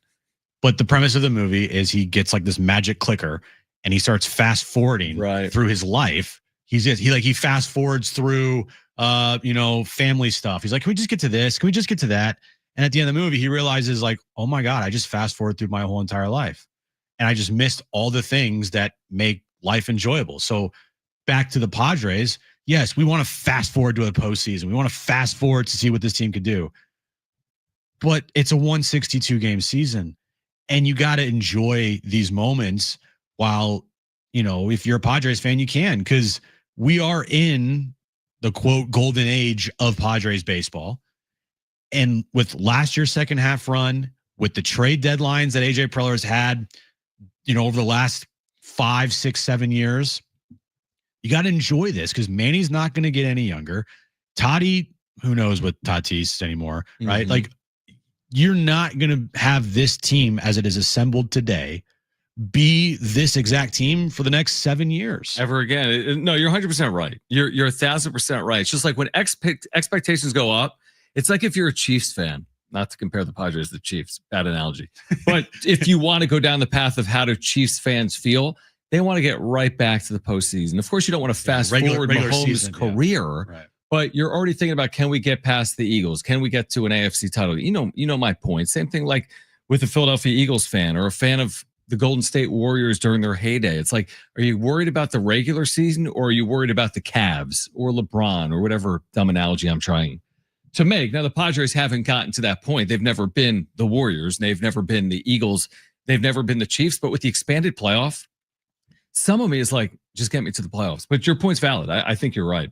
All right, coming up later this hour, actually next hour, excuse me, Cynthia Freeland, NFL Network. She will join us coming up at 4:30. Kevin Acey will join us at 5:30. You can text us, by the way, 70470. Start your message with the word team. 70470. Start it with the word team. More on this on the other side. This is John and Jim, San Diego Sports 760, live on the iHeartRadio app.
All right, Cynthia Freeland, NFL Network at 4:30. Kevin Acey at 5:30. And the iHeartRadio Music Festival's back. Live performances by Mariah Carey, Maroon 5, and more. September 19th and 20th in Vegas. 2 nights, 1 stage. Tickets at AXS.com. While the world is listening on iHeartRadio, you could be there. 3 chances every weekday for you to win your trip for 2 plus $1,000 spending money. Next chance to text and win happens at, is it 4 p.m. or 5 p.m.? It says 5 p.m. So 5 p.m. on San Diego Sports 760. Get all the info at sportssd.com/festival. Padres have a lineup, which is a requirement. Let me guess what the lineup is, okay? Okay, you guess the lineup. All right, ready? Here we go. Fernando Tatis Jr. is leading off. How'd you know that? You must have looked. I've watched the team a couple of times this okay. year. Luis Ariz, who was on a 16-game hitting streak, a career high, is hitting second. Correct. Wow. Manny Machado hitting third. Mm-hmm. Jackson Merrill hitting fourth. Mm-hmm. Xander Bogaerts hitting fifth. Correct. Ryan O'Hearn hitting sixth. And Gavin Sheets hitting sixth. Correct. Ramon Liriano hitting seventh. Yep. Jake Cronenworth hitting eighth. I'll go with Freddie Fermin catching, hitting ninth. That is correct. Wow, look at that lineup. That's against a righty starter. Yeah, I knew it was a righty starter because Brandon fought out there. So they need to get Gavin Sheets out there. He's sat a couple days here in a row. And against the righty, get him in there. Absolutely. Mm-hmm. But that feels like the slot, like this number 6 slot in the lineup will be reserved for the O'Hearn Sheets potential platoon here, depending on if one of those guys takes off or not. I just like Loriano hitting seventh. Here's a guy that leads your team in OPS. But if I have that, it's a little misleading. He has under 300 at bats on the year. Like I think he has like 285 at bats. 271, but that's a good total. 271. I mean, you're saying that I mean, it might not be Manny. Right. But I mean, 271 isn't that large enough of a sample size for the on-base plus slugging to? It's a good sample size, but it's not as many as bats as like an everyday player is my point. Yeah, that's fair. So Machado, yeah, you're 100% right. Yep. If he had like 400 at bats, right, I'd feel a lot. I'd be like, oh my gosh. Yeah, I see your point. And I don't know if he can get the 400 bats. He's going to get to 400 bats this year, right? Yeah, he'll get to 400 bats. Okay, so after 400 at bats, if he still has around the same-ish numbers, then you'll feel differently. That's fair. That's fair. Fantastic year. But just batting him seventh. I know. You know what I mean? As opposed to whatever else they were throwing out there all year. Trenton Brooks, Jose Iglesias. We've seen it all. Tyler Wade. Yeah, exactly. Bryce Johnson, Brandon Lockridge. Yeah, it's just it's a real upgrade. And you look at that lineup and it sounds formidable. Again, is it the best in baseball? Maybe not, but it's good, man. With Ariz now back in contention to hit 300 plus and Manny playing like this. And I mean, Jackson Merrill's had himself a series against St. Louis. That's for sure. Homered, had a bases clearing triple yesterday. So you get Merrill closer to looking like Merrill in the second half of the year. This lineup could look better each passing series, hopefully. I have a bold prediction. I want to hear it. Watch out for Jackson Merrill to have a fantastic August. Which is what he did last year and what he's done through the first 3 days of August this year. He had 7 home runs and 23, I think, RBIs in August last year. Okay. He had all those game time and go-ahead home runs in August. Mm-hmm. His second half was fantastic for this team. It should have won him the Rookie of the Year award. Just watch out for a strong August month for Jackson Merrill. You heard it here first. Even though he's already done it. There's already been a couple games, and the games he's played, again, he's homered. The thing with, I mean, you look at the overall body of work, and again, I feel like there's a lot of room for growth for Jackson Merrill. He still has only hit 7 or 8 home runs. I think 8. 7 home runs. No, I think he hit his 8th this weekend. But again, he hasn't played. He missed a lot of time. So what's he going to hit? I mean, is he going to hit more than 15 home runs? Maybe not. But if he trends in the right direction, to your point, in the second half of the year, you just Tatis, Ariz, Machado, Merrill, let them lead the way. And shoot, Xander has remained among the hotter hitters on the Padres here over the last month. Plus, you've added in Loriano and O'Hearn, and now you've got this everyday catcher in Freddie Fermin. And again, they're scoring at a better clip. Are they going to be the best offense in the sport? They don't need to be. But they're I think a more than good enough offense. And I'm with you on Jackson Merrill. I hope it's a big second half for Merrill. I feel as if he's kind of due for it. It's not that it's been wasted to this point. We had this conversation like a month ago. Like, is this a wasted sophomore year or is this like a disappoint? I don't think it's a wasted year or even a disappointing year, but I want to see more from him over the final 2 months of the year. He's hitting 266, 8 homers, 47 RBIs. The one thing that is actually very surprising about Jackson Merrill's stats this year, can you guess how many stolen bases he has on the season? I have no idea. Let's guess. I'm going to guess it's a very low number. Didn't he get hurt stealing a base in Chicago earlier this year? Well, maybe that attributed to his hamstring injury. Yeah, 6. 1. Yeah. Remember, he had 16 last year. He got hurt stealing. I'm almost positive his one steal, correct me if I'm wrong, was in that series. Was he not hurt stealing? Because he got up like awkwardly? That's how I remember it. That he was hurt in Chicago stealing a base. It's a long time ago, John. I don't remember what happened yesterday, dude. That's true, but that's how I remember it. But one stolen base, but maybe that speaks to, it's got to speak to the injuries. And it's a down year compared to last year. Obviously, numbers across the board are all down. But, I think if Jackson Merrill has a good August that leads into a good September, you could look up at the end of the year and you can look at the numbers and be like, that's a pretty solid year. Maybe not as good as his rookie season, but if he hits around, 270 with OPS in the high 700s with, 12 to 15 homers and 65 to 75 RBIs on the year, I think that's a pretty good solid year for the time that he missed and kind of being snake bit earlier in the year with injuries. I mean, the RBI total is crazy. Like, it's high for a guy that's missed this much time and 47, 8 home runs. I mean, he could finish with 70 RBIs this year. All right, we're going to switch gears on the other side. Sean Lewis of the media earlier today talking about his program and the state in which it's in compared to San Diego State basketball when Steve Fisher took over the program. You'll hear from Sean Lewis coming up on the other side. Plus, is that good? The best and worst of the sports weekend later this hour.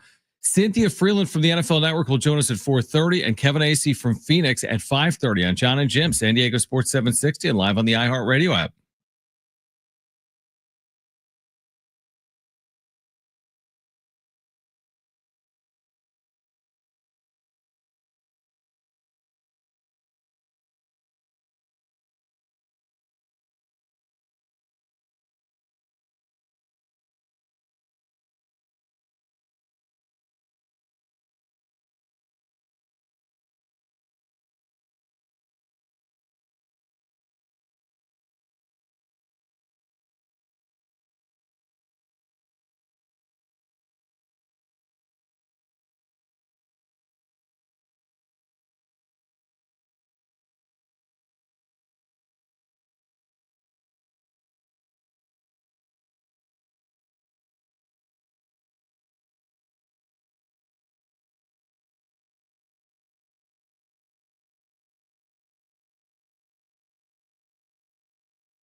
This update's brought to you by OfferUp. Download the app today. Padres and D-backs start a 3-game series in the desert. 6:40 first pitch. JP Sears makes his Padres debut tonight against Brandon Pfaadt for the D-backs. And NBA news today, Shams reported this early this morning.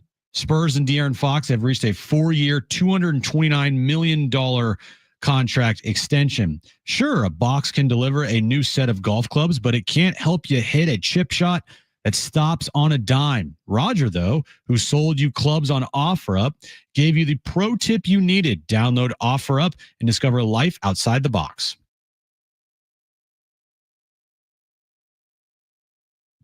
All right, John and Jim, San Diego Sports 760. Is that good? The best and worst of the sports weekend coming up in about 15 minutes. Cynthia Freeland from the NFL Network will join us at 4:30. Then Kevin Acey from Phoenix is on the show.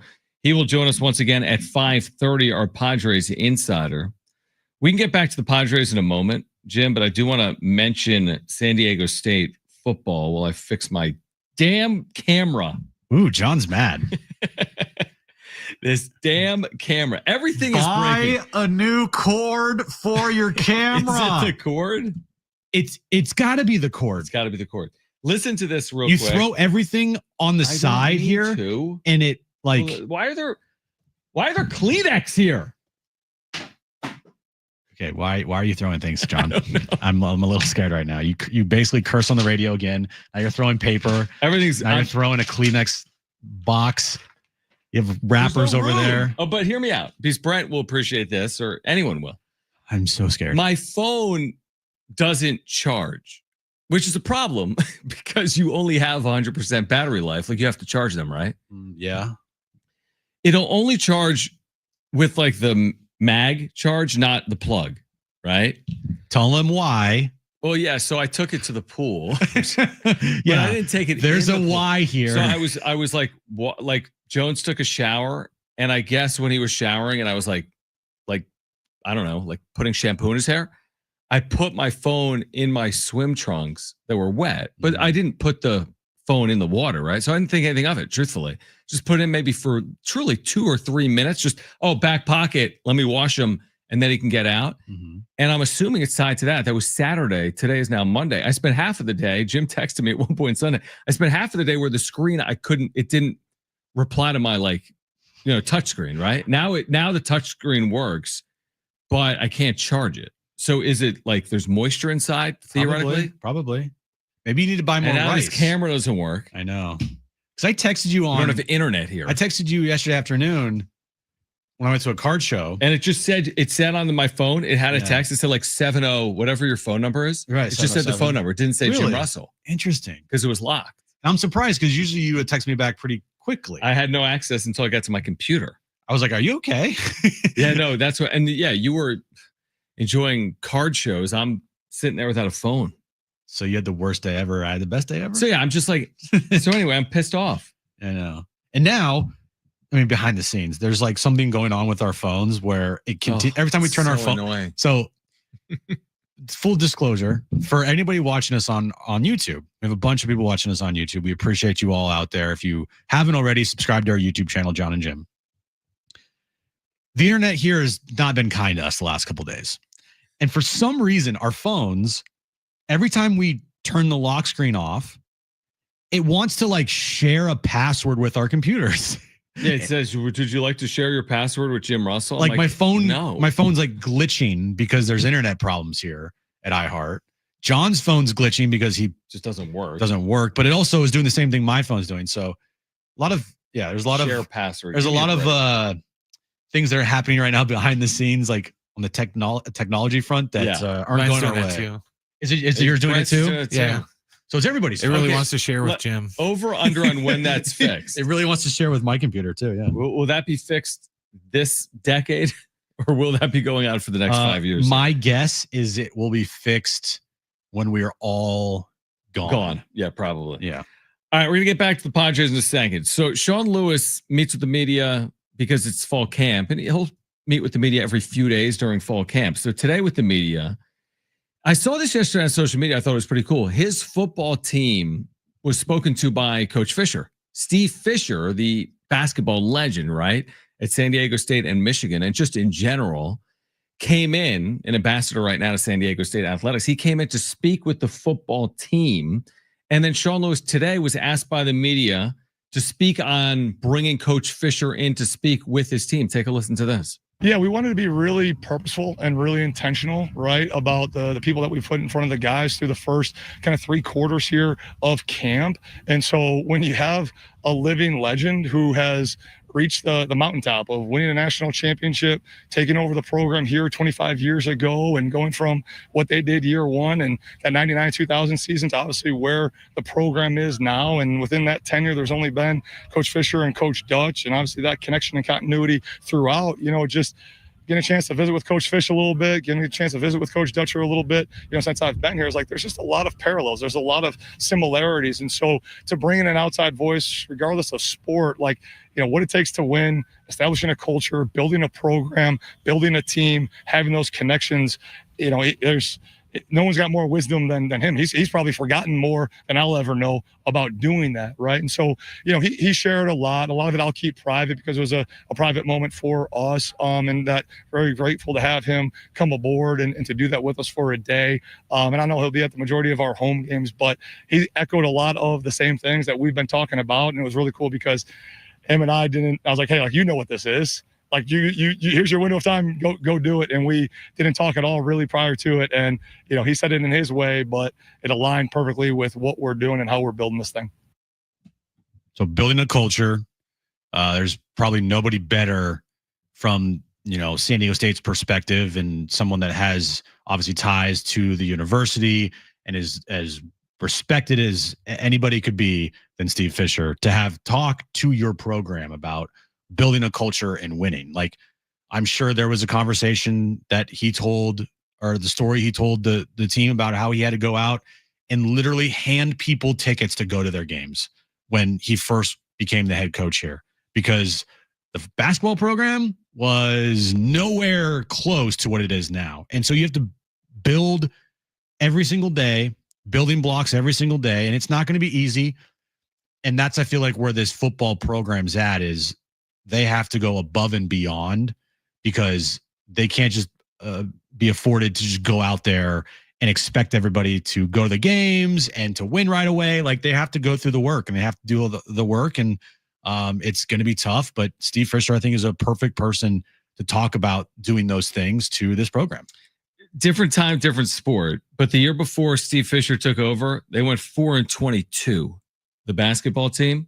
His first year, they go 5-23, winless in the Mountain West. I've heard Brian Dutcher say, I think publicly, that it was the only time in his career he wouldn't coach on the sidelines. He was out recruiting during the year because it was kind of hopeless from a win-loss perspective. Right. So they were already looking ahead because they went winless in the Mountain West. And from there, the next year, they were 500. And that third year, they were 21-12 and in the NCAA tournament. So now I don't know if we can tie if the correlation is going to work or not, because the sports are different and times have changed in college athletics. But yeah, from taking over where Sean Lewis had it last year, they go 3-9. They lose the last 6 games of the year. Can they take it from 3 wins to 5 or 6 or 7? We'll find out. And then from there, can you get that additional bump to an 8-9 plus win season by year 3? But yeah, I mean, you're going to listen when Steve Fisher talks. If you've ever heard Steve Fisher, he's been with us on the radio. He's a brilliant speaker. Mm-hmm. He's a kind man. He is humble, but he's a flat out winner, right? I mean, he has won everywhere. Michigan, San Diego State, an ambassador for the Aztecs.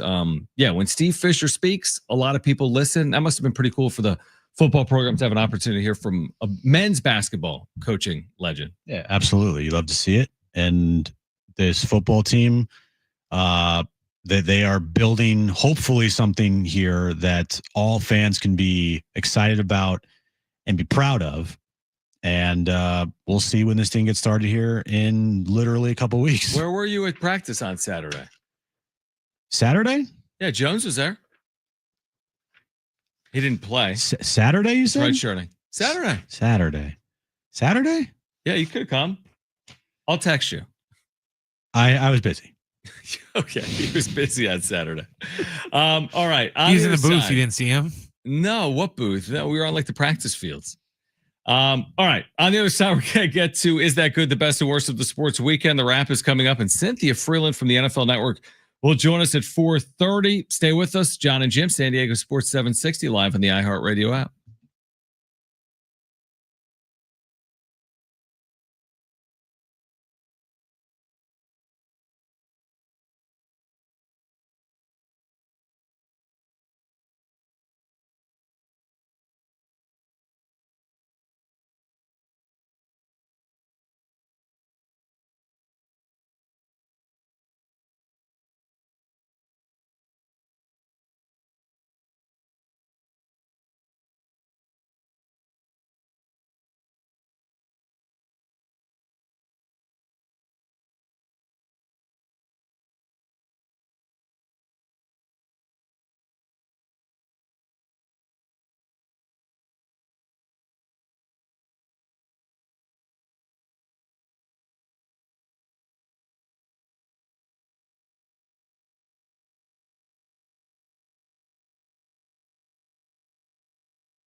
All right, Cynthia Freeland from the NFL Network will join us at 4:30. Kevin Acee from Phoenix will join the show coming up at 5:30. We typically get to this every Monday at 3:45, so let's do it.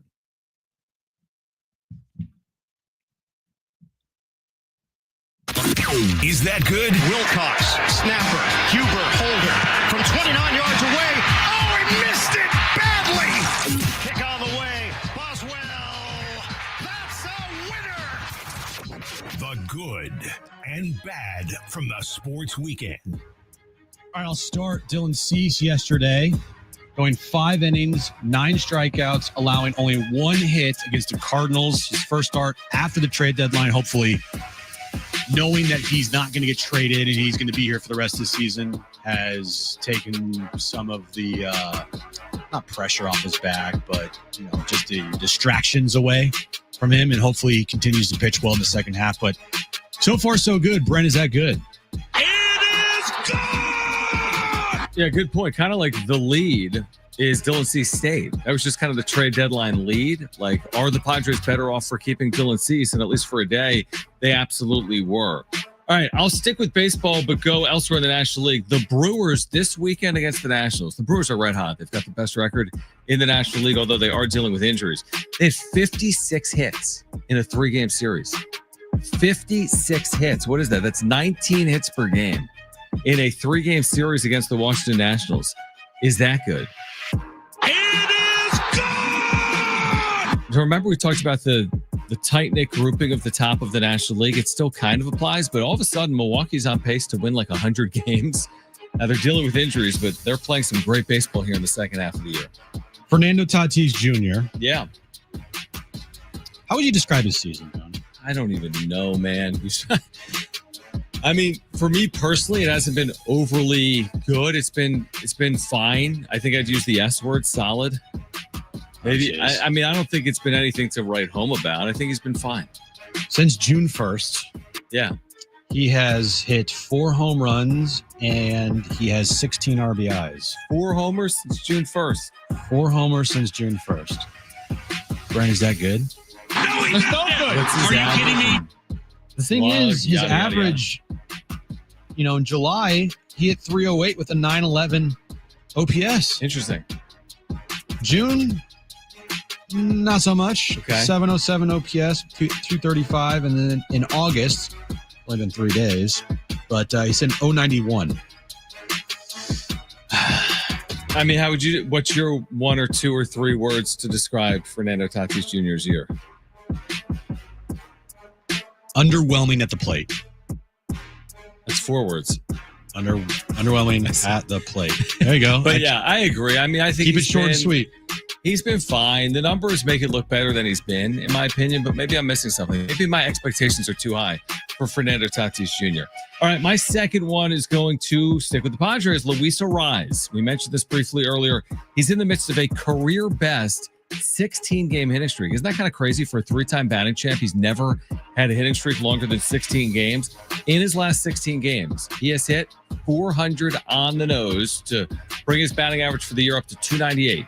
Is that good? It is good! Arraez is hot. Yeah.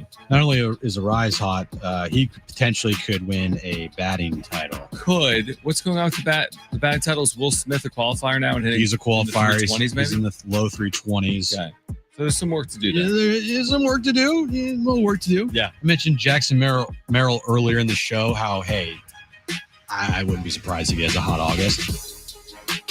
It's a small sample size in August already, John. He has 1 homer. He has 6 RBIs, a triple, and he's hitting this month, just a quick, little glance at 3 games this month. He's hitting over 400. Brent, is that good?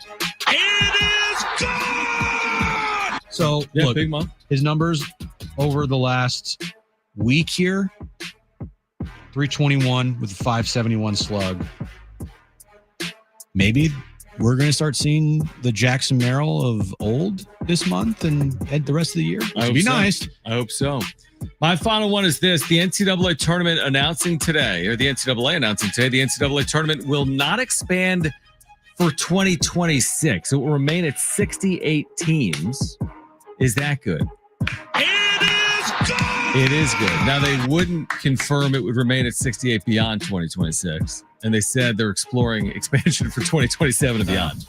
To 72 or 76 teams. But at least for a year, the tournament will remain at 68 teams, which I do think is good. Don't try to fix something that's already perfect. I mean, listen, a lot of people thought 64 was perfect. Or change, not even fixed. Just don't change something that's already perfect. They've gotten away with 68. I think it's worked. But when you get to like 72, 76, it's like, at what point Are you It waters down the unique, special? Like, oh, we made the tournament. Yeah, it's weird because a little bit. There's 350, roughly 350 teams. So I buy 68 out of 350. Like that is a really good grouping of schools. But yeah, you get it up to 76 or 80, and all of a sudden you're gonna have teams from the Big 12 that are like 13 and 16. Yeah, you're gonna get so many schools from one conference. Yeah, every school is how going. many from the SEC made it last year? Like almost every single team. All but 2. Yeah. Was it 14 of 16? So how could you, if you're in the SEC, be like, oh, we had a successful year. We made the tournament. It's like everybody made the tournament. Right. Exactly. If every team in the National League made the playoffs, if 14 of the 15 teams in the National League made the postseason, how would you feel about the regular season? So, yeah, I'm with you. I think 68 is a good number. I hope they keep it at 68, but money rules everything. Mm-hmm. So ultimately, one day I could see it expanding. Can I have a bonus? Is that good? Yeah, do it. This past weekend, what would you call it? The racing series, baseball racing series. I don't even know what it was called. What was it called? The Speedway Classic at Bristol. Yeah, the Speedway Classic at Bristol, not in Connecticut, but in Tennessee. Right. Was a absolute failure. Just a complete failure. Well, the first night with the rain for 3 hours. And then I don't know how much of that you watched. I watched. It was bad television. It was awful television. They said they had 91,000 people there, but the next day, nobody was there. It was awful. And then also the first night, Fox put a graphic up like 30 minutes before the game was postponed until the next day that said the game's been postponed. And then Joe Davis was like, that's just our graphic we're getting ready in case it's postponed. They haven't postponed anything.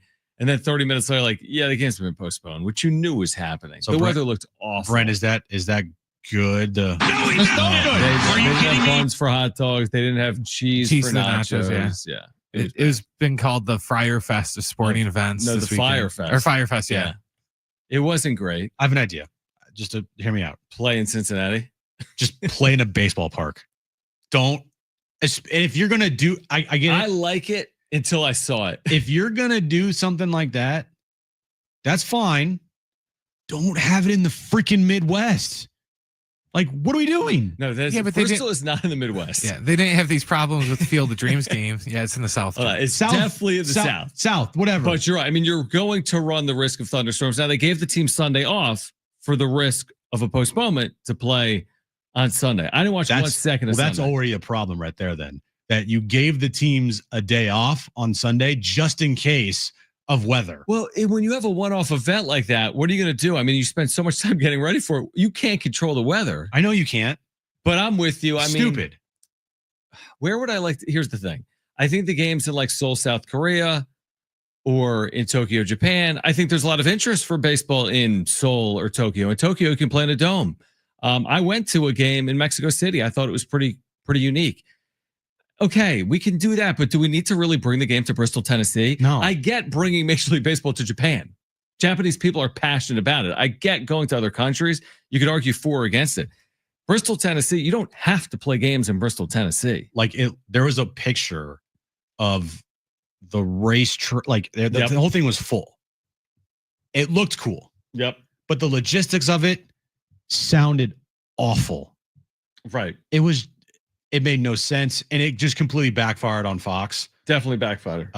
And maybe this will now force them or make them not do something like this again because of how much of a train wreck this was over the weekend. A true train wreck. Yeah. Like Jim said, next time you have it, don't have it overseas like Bristol, Tennessee. Don't hold it in the UK like Bristol, Tennessee. Here's the thing. When it comes to geography, when it comes to math, when it comes to speaking, when it comes to spelling, when it comes to sports, when it comes, just don't act. I'm not good with any of that stuff, man. Like, why would you have it in the Midwest? Well, that might be fair, but Jay Farrell says there's zero chance Jim finds Tennessee on the map. Yeah, do you know the general shape of Tennessee before we break?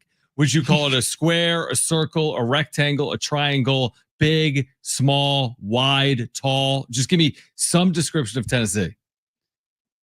Is it like a rectangle shape? That is correct. Is that it's a long, skinny It's a long, state. skinny rectangle, and then isn't there like a little top that's like, it's just a rectangle? No, it's not a full rectangle like a Pennsylvania. There's some weirdness to it. He's thinking of the handle. The handle. So yeah. Yeah, I'll give him that. exactly. That's what the handle where it's like no man's land. It's like, what is this little part of Tennessee? Is that what it is? Yeah. No. Oh, that's not Tennessee. Well, no, that's Tennessee. What are you thinking of? I don't know. What am I thinking of? Where's the handle at? Handle? You're talking about Michigan with the Upper Peninsula? No. This? No. Okay. He's looking at a map of America. Oh, you're talking about Oklahoma? Yeah, you're talking about Oklahoma. So you're thinking of the panhandle. So I wouldn't know where it is. No, obviously you would. Jim would be the guy to get tickets to this event and then fly to Connecticut and miss the event because it was in Tennessee. All right, we'll get to the wrap on the other side. Believe me, Cynthia Freeland, NFL Network at 4:30. Kevin Acey at 5:30. It's John and Jim.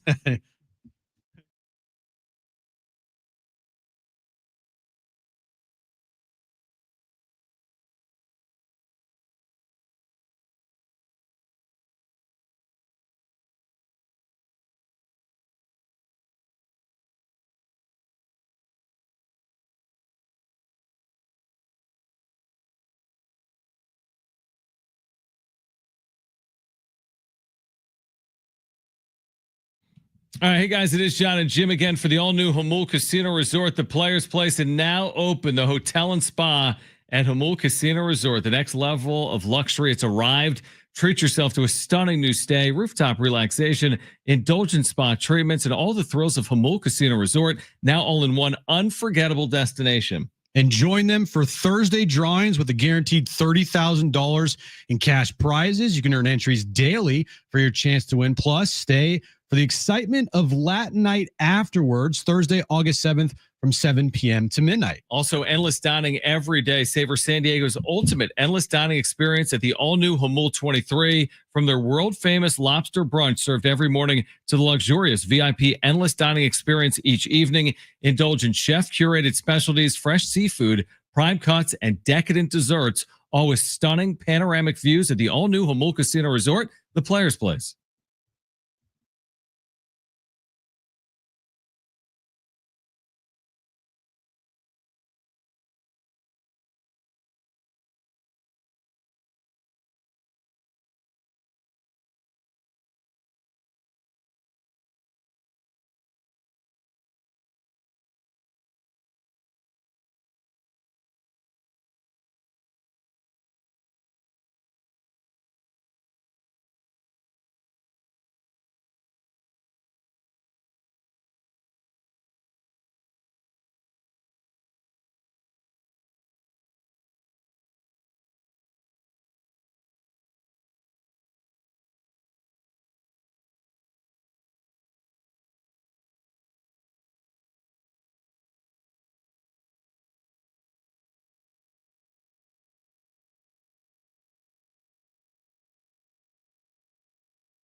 All right, this update's brought to you by OfferUp. Download the app today. Padres D-backs start a 3-game series in the desert, 6:40 first pitch. We have JP Sears making his Padres debut tonight against Brandon Pfaadt for the D-backs. In NBA news of the day, Shams reported this early this morning. Spurs and De'Aaron Fox have reached a 4-year, $229 million max contract extension. Sure, a box can bring you a gas grill. You'll have to put it together, or you can buy one from Tom on OfferUp, already assembled. He'll even throw in his famous barbecue recipe. Download OfferUp and discover life outside the box. They are John and Jim. If this is the big liability, the Padres have Nestor Cortez and JP Sears in the back of their bullpen. Told you. They're not as good as the LA Dodgers. Well, I would tell you, the LA Dodgers last year had no one at the back of their rotation. Is it a factor? Of course it is. I mean, you're going to want all these pitchers pitching well, including Sears, including Cortez, and we'll see if they do or don't. JB Sears' job is not to go out there and go 7 shutout every time out. That'd be great. That's his job. But his job is to go out there, eat innings, and keep the team in the game. Now, live from the San Diego Sports 760 studios, your favorite pair, John and Jim. All right, San Diego and Southern California, what's going on? Hour 3, John and Jim, busy hour. Cynthia Freeland from the NFL Network swings by at 4:30. Training camps open, preseason football underway. Cynthia Freeland will join us in 30 minutes. We'll give away a pair of tickets to see Australian Pink Floyd, August 17th, Calcoast Credit Union Open Air Theater. We'll do that later this hour. And then Kevin Acee will join us coming up at 5:30. So Padres back tonight, and they'll take on Arizona. Then they're back home, by the way. A brief, quick road series, not even a road trip, just a road series against the Arizona Diamondbacks. And then back this weekend to take on the Boston Red Sox here in early August. All right, we just had Is That Good? The best and worst of the sports weekend. Right now, let's get to this. It's time for the wrap. Presented by Sombrero Mexican Food. Check out their website at sombreromex.com. Who's the biggest threat to OKC next season? It would be the Houston Rockets, John. Okay. They're the biggest threat because of the Kevin Durant trade. Yeah, it was big. And keeping who they did on that roster. Fred VanVleet, Şengün, Thompson. I think it's going to be between those two teams. Now, am I right in saying that they open up the season next year on opening night? Like the Rockets that play? Wasn't from Shams. That was from fake Shams. Okay. Yep, Yeah, I saw that too. I was like, I don't know. It looked good. I don't know. I swiped past it very quickly. That was not from the NBA. Yeah. If you go to ESPN.com, I haven't seen anything since. It was an NBC opening night doubleheader, but I don't know if it's accurate or not. Well, look, if that's the opening night, I don't think anybody would complain, would they? What was it? What was the other game? It was Houston OKC. Was it Lakers Clippers? I saw it. I'm with you. I mean, I scrolled past it, and then I'm like, is this real? Who would you have an opening night? I think I would have OKC against the Rockets. OKC's got to open up because they're the defending champs. Mm-hmm. Lakers, Dallas? Be intriguing. Oh, here's what he put. So Scams, the parody account, had Houston and Oklahoma City, Lakers at Clippers. Okay. And that is 32,000 likes. So people think that's real. Yeah. He also has thrown out the Christmas Day schedule. I almost died. Said it. So. Here's the fake Christmas Day. Oh, give me a fake one. Pistons at Knicks. This isn't real, but hear me out. Pistons at Knicks. It's good. Cavs at Celtics. It's good. Lakers at Mavs. Good. Get ready for that. Yeah. Spurs at OKC. Okay. Houston at Golden State. Good fake matchups. Now these are fake. I know. But this has 22,000 likes and 3,000 retweets. That's what happens when you decide to make social media take away check marks. Like the wild, wild west, and nobody knows what's real and fake. Correct. Good job, everybody. You said Houston, by the way. How about this? I'm at ESPN.com. NBA title futures. Second best odds to win the title. The New York Knicks. Second behind Oklahoma City. Plus 700. 7-1. Shorter odds than Cleveland, Denver, and Houston. We're all plus 800. They're in the Eastern Conference. Eastern Conference. True, but shorter odds to win the title. Because then even Cleveland, though. It's the Mike Brown effect. Shit. Because if OKC is the favorite, you're not going to have two Western Conference teams back to back, right? Well, you could if those teams are that much better than the Eastern Conference. And the West is that much better than the East. I agree. It's not even close. I agree. I would never say the Knicks, and I would tend to agree with you. I like the Houston. You've been selling me on Houston for a while. They were good heading into this year's postseason. They didn't have a lot of offense. They were really good on defense, and they added one of the best offensive players ever. They were Kevin Durant. They were inexperienced. They couldn't score. They didn't have a go-to threat on offense. Defensively, they were lights out. They gave Warriors fits, but at the end of the day, the Warriors had Steph. The Rockets, they didn't have a Steph. The one brother guy, Amen Thompson. I always forget if it's Amen Thompson. Yeah, they did not have a go-to scorer, and that was their problem. Now they do. So, yeah, they're going to be scary. Next question. Where would be the best landing spot for Mike Parsons if he was traded? Obviously, the 49ers. The Niners? Best landing spot. I mean, I feel like if the thing is, Dallas is not going to trade Michael Parsons. Even Jerry said as much so. He's like, this is something that I don't think our fans should lose sleep over. Because we're going to get it done. They're going to get it done. This happens all the time. Like I said last week, this happens all the time. It does. Terry McLaurin, he's going to stay with the Commanders. Michael Parsons, he's going to stay with the Cowboys. The best landing spot in terms of a storyline, and again, it's not happening, and they would never trade with this team I'm about to mention, is Philadelphia. Yeah. He would be joined by a fellow Penn Stater in Saquon Barkley. He grew up in eastern Pennsylvania in Harrisburg. It would never happen, but then think about the storylines. Like from the Giants to the Eagles, where Barkley goes from worst to first, essentially. From the Cowboys to the Eagles, if the same thing played out, you go from the Dallas Cowboys and then you win with the Philadelphia Eagles. It would never happen, and I'm with you. I think he ultimately stays. But of all the organizations with Jerry Jones running the ship, I would never say never in terms of I'm not guaranteeing he's on the field snap one, game one, 2025 with the Cowboys. He'll be with the Cowboys. He's going to sign a contract. I think this isn't much to about nothing. They're going to get it done. And it would be if the Cowboys and Jerry actually did. You're right. It never will happen. But if you actually traded Michael Parsons to the Philadelphia Eagles, It's not even possible.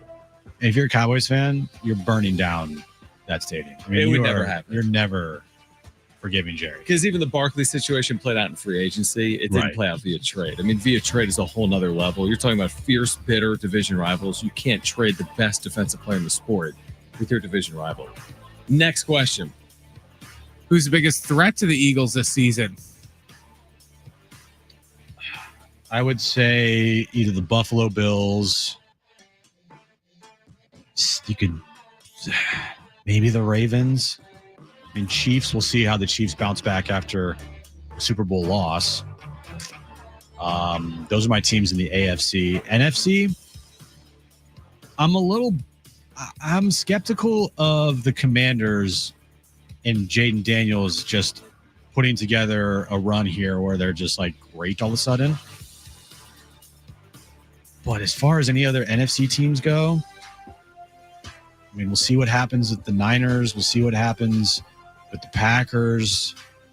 We'll see what happens with the Commanders. I don't know, man. It feels like Philadelphia is on the top, and then every other team below them, there's a drop there. The Lions have the second shortest odds to win the Super Bowl in the NFC behind the Eagles. Really? I don't see that, man. They're 10-1. To your point, the Commanders are 18-1 and the Niners are 20-1.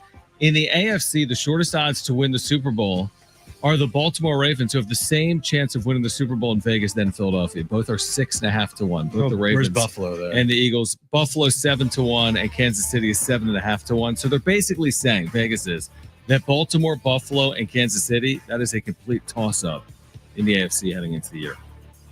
Makes sense. So I would say the biggest threat then would be maybe it is Buffalo's time.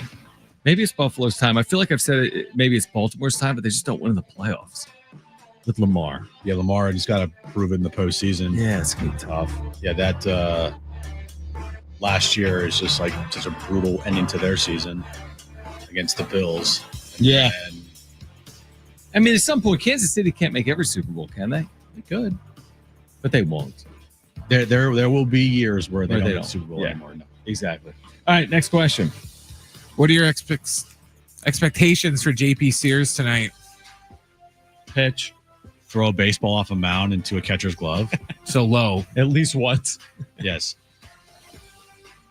Give them 5, 3 runs or less. That'd be great. 5 and die, 5 innings, 5 hits, 3 runs, 2 walks, 4 strikeouts. Yeah. Now you're not going to face Eugenio Suarez or Josh Naylor, so that's nice. True. You're going to see Corbin Carroll, who's red hot. Yes.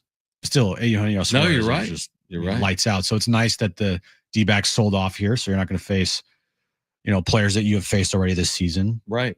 Yeah, we'll see.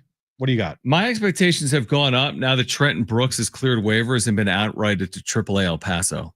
Oh. So now that Sears knows that, I think he'll pitch better. But Trenton Brooks will stay in the organization. He will be back in AAA. I say 5 innings. Here's my exact line: 5 innings, 5 hits, 3 runs, all earned, 2 walks, 4 strikeouts. Padres win tonight, 7-5. And Sears is either the winner or no decision, but I think he goes 5, allows 3 runs, and lets the bullpen do their thing. And the Padres get a Game 1 win in the desert, which would make them then 8-1 in their last 9 games, which puts them in that category of how they started the year, which would be pretty darn hot heading into August. So Padres don't lose again. Easy sweep this series, and they don't lose another game. They're saying the rest of the year. Rest of the year. Okay, I like that. Here's what I'm signing up for, nice though. Bold prediction. I'm signing up for 2 out of 3 in Arizona. I'm taking that right now, whether that includes tonight or not. I'm taking that right now. But yeah, you're right. You're taking advantage of an Arizona team that is no longer as good as they were even a week ago. And now the Padres don't play well here being Arizona. Mm-hmm. They do not. No. And we saw that earlier this year, correct? They lost the series in Arizona? Yes. So they've lost the series. That's one of the rare series losses to a team that's now below 500. Mm-hmm. So this isn't some walk in the park, but I think they'll find a way to win this series. Although we are seeing a couple of guys that haven't pitched with the Padres this year, in Cortez on Wednesday and Sears tonight. So yeah, I'm taking 2 out of 3. I would never ask for more than that considering their circumstances with Sears and Cortez 2 of the next 3 games. That's what makes it exciting. Very exciting. Like, I want to see what JP Sears looks like. I want to see what Nestor Cortez looks like. Yep. If they stink, fire AJ. But other than that, no, I'm just kidding. I'm just kidding. Yeah, last time the Padres faced off against Arizona, John, it was that 4-game series here at Petco. Remember that series? It was not a fun series, even though the Padres did split that series. But the first 3 games, it was a grind fest. Losing game 1, 6-3. They had a 1-0 victory in game 2, and they lost 8-2 in game 3. They won game 4, 4-3, but they were all close games until that Thursday or that Wednesday game. They lost 8-2. That series, the D-backs pitched pretty well. They pitched pretty well against you. Right. Game 1, Zach Gallen, he looked fantastic. Game 2, thankfully, he's not here anymore, and that is Merrill Kelly. And then what did Brandon Pfaadt do? I think Brandon Pfaadt faced off against them in game 3. He did. Padres lost 8-2. Brandon Pfaadt pitched really well that game.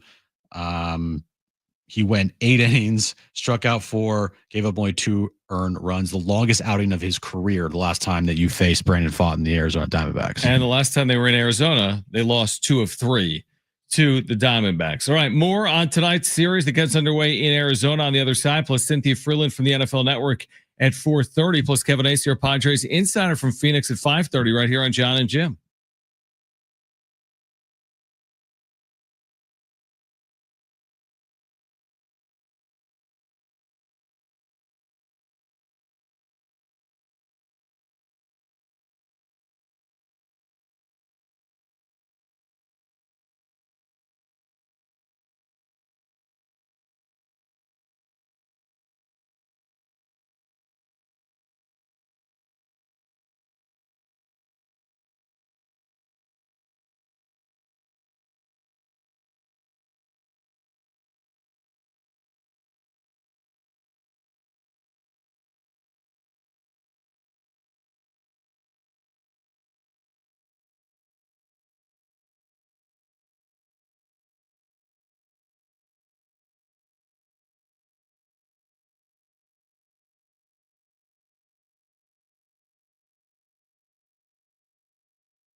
All right, we all remember that one teacher who made a difference, who believed in us, challenged us, or just made learning fun. Now's your chance to say thank you in a big way with iHeartRadio's Thank a Teacher. Powered by Donors Choose, nominate an outstanding public school teacher who's gone above and beyond for their students to win $5,000 to stock their classroom with whatever they need. Today's teacher of the day, Mrs. Jimenez, who teaches at Rosebank Elementary, and who folks told us Mrs. Jimenez is the kind of teacher every parent hopes for. Warm, patient, always goes the extra mile to make her students feel good, safe, and excited to learn. Congrats, Mrs. Jimenez. Congrats, Miss Jimenez. You're in the running to win $5,000 for your classroom. Nominate your favorite teacher now at iHeartRadio.com/teachers. Awesome. Congratulations, Mrs. Jim was Jimenez. taught by a pack of lions in a forest. Do lions live in a forest? Jim's did. Right. They were mountain lions. Special lions. I went to school. Okay. It was a very special school. What did you do? Were you listening? What do you think, John? I know you weren't. You can tell I wasn't. I can listening. tell you're not. You're not listening now. Okay, so you went to school. Theoretically, you went to school. yes. There's evidence that I did attend What school. was it about school that just kind of rubbed you the wrong way? Everything. My attention Reading? span is not good. Yeah, reading's also one of those things up there. Reading, writing, speaking, reading rainbows, everything. Oh my gosh. Yeah, I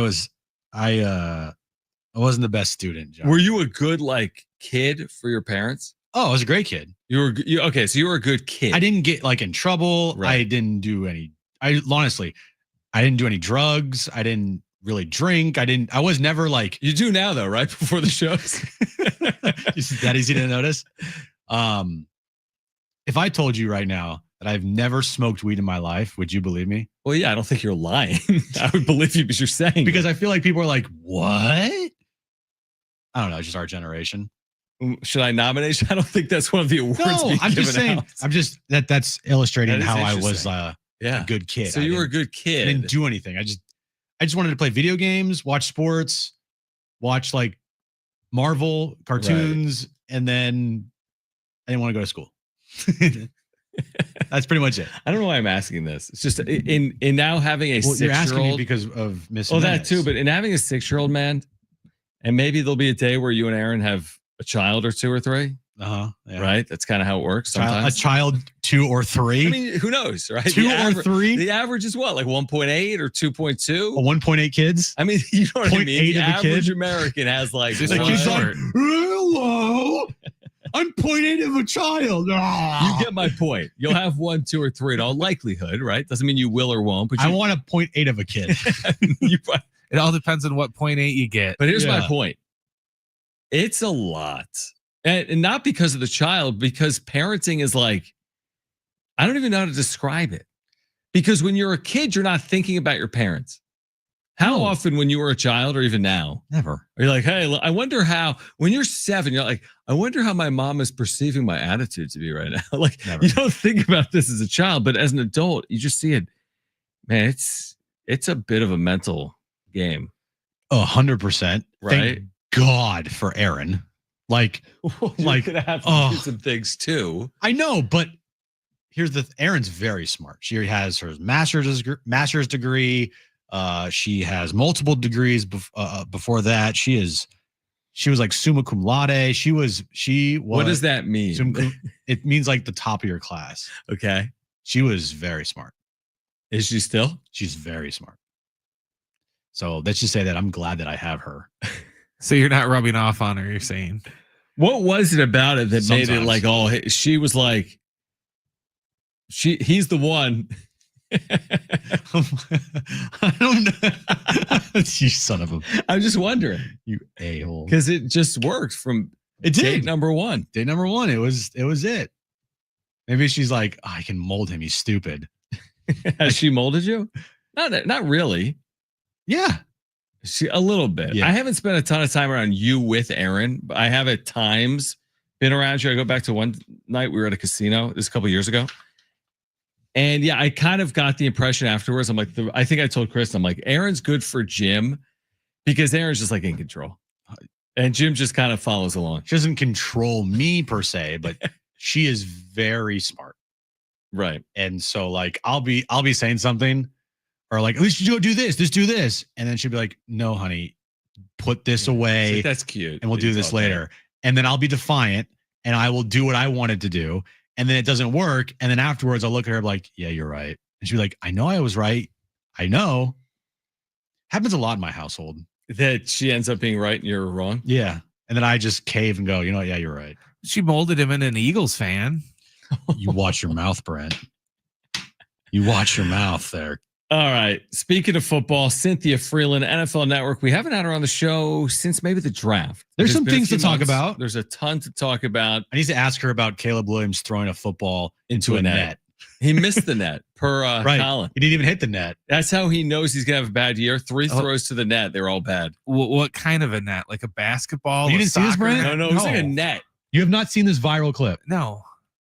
Okay. I don't pay attention to camp. That's the benefit of not having any social media. Well, is some social, but he's probably smart. Not paying attention to the net video probably makes Brent the net a video, better fan. Dude, it's okay. You have to look it up. It's the net with like the 3 holes in it. Right. And you have to like throw it into the net. And it's like, I don't know how to describe that. But he misses the actual net. And he's not far away. He's probably like 10, 15 yards tops away. Right. And he's not even close to the net. And his last throw, he misses the net completely. Just missed the net. And then he like turns around and has a little mini temper tantrum and like walks away with his head down. And Colin this morning thought it was like season over. They got to move off Caleb. Career defining. They got to move off Caleb. Cynthia Freeland, NFL Network on the other side. Kevin Acey at 5:30 right here on John and Jim.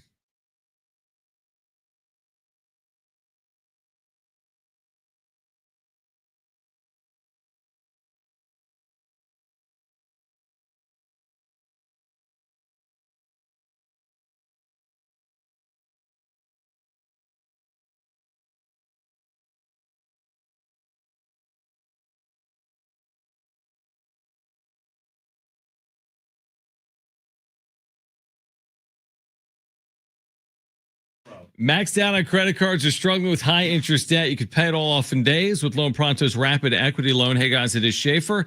Get cash out now without touching your low rate first mortgage. No appraisals, no waiting, no BS.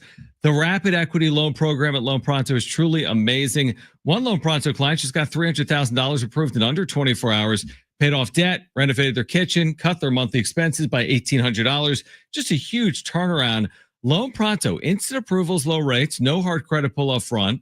Listen, your home equity is yours. Use it. Get cash to consolidate your debt down to one easy, low monthly payment. Call Loan Pronto now for a free instant appraisal for your home and see how much cash you can get today. Call now to start the conversation. 619-207-4336 or loanpronto.com. That's 619-207-4336. Get debt relief now at loanpronto.com. Equal housing lender, NMLS 1661781. On approved credit, NMLSconsumeraccess.org.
This update's brought to you by Staples. Padres and D-backs are a 3-game series tonight in the desert. 6:40 first pitch.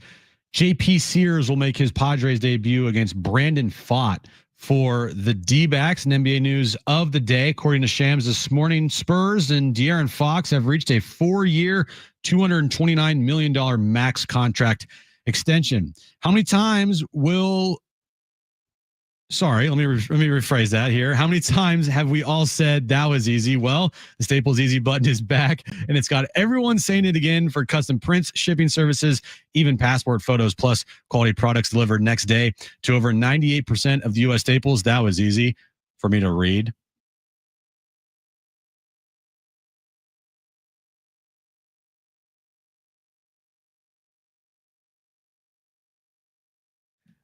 All right.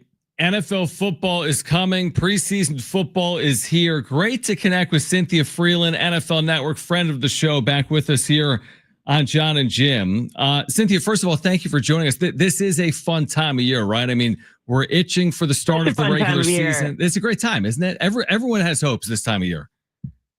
Yeah, I mean, I've been to about, I think this is my 9th camp. I got one more left to go. So it's good to, like, everyone's so happy. Like, it's a great time of year. It's the best time. Everyone can win the Super Bowl right now. It's great. Other than the Cowboys, let's start here. Okay, Cowboys, Micah Parsons. You expect this to be resolved, right, or not? You know, it's an interesting question because, like, there's two sides of this. The first is I don't think that I know Jerry has a soft spot for Micah. And I know that this is kind of what the Cowboys do, the way they handle their cap, when they pay people, the timing. None of this is new. Now, that being said, to go on social media and outright say the things that, you know, not just hint at, not do an interview where there's some question. No. He wrote it. It's there. You can go read it now.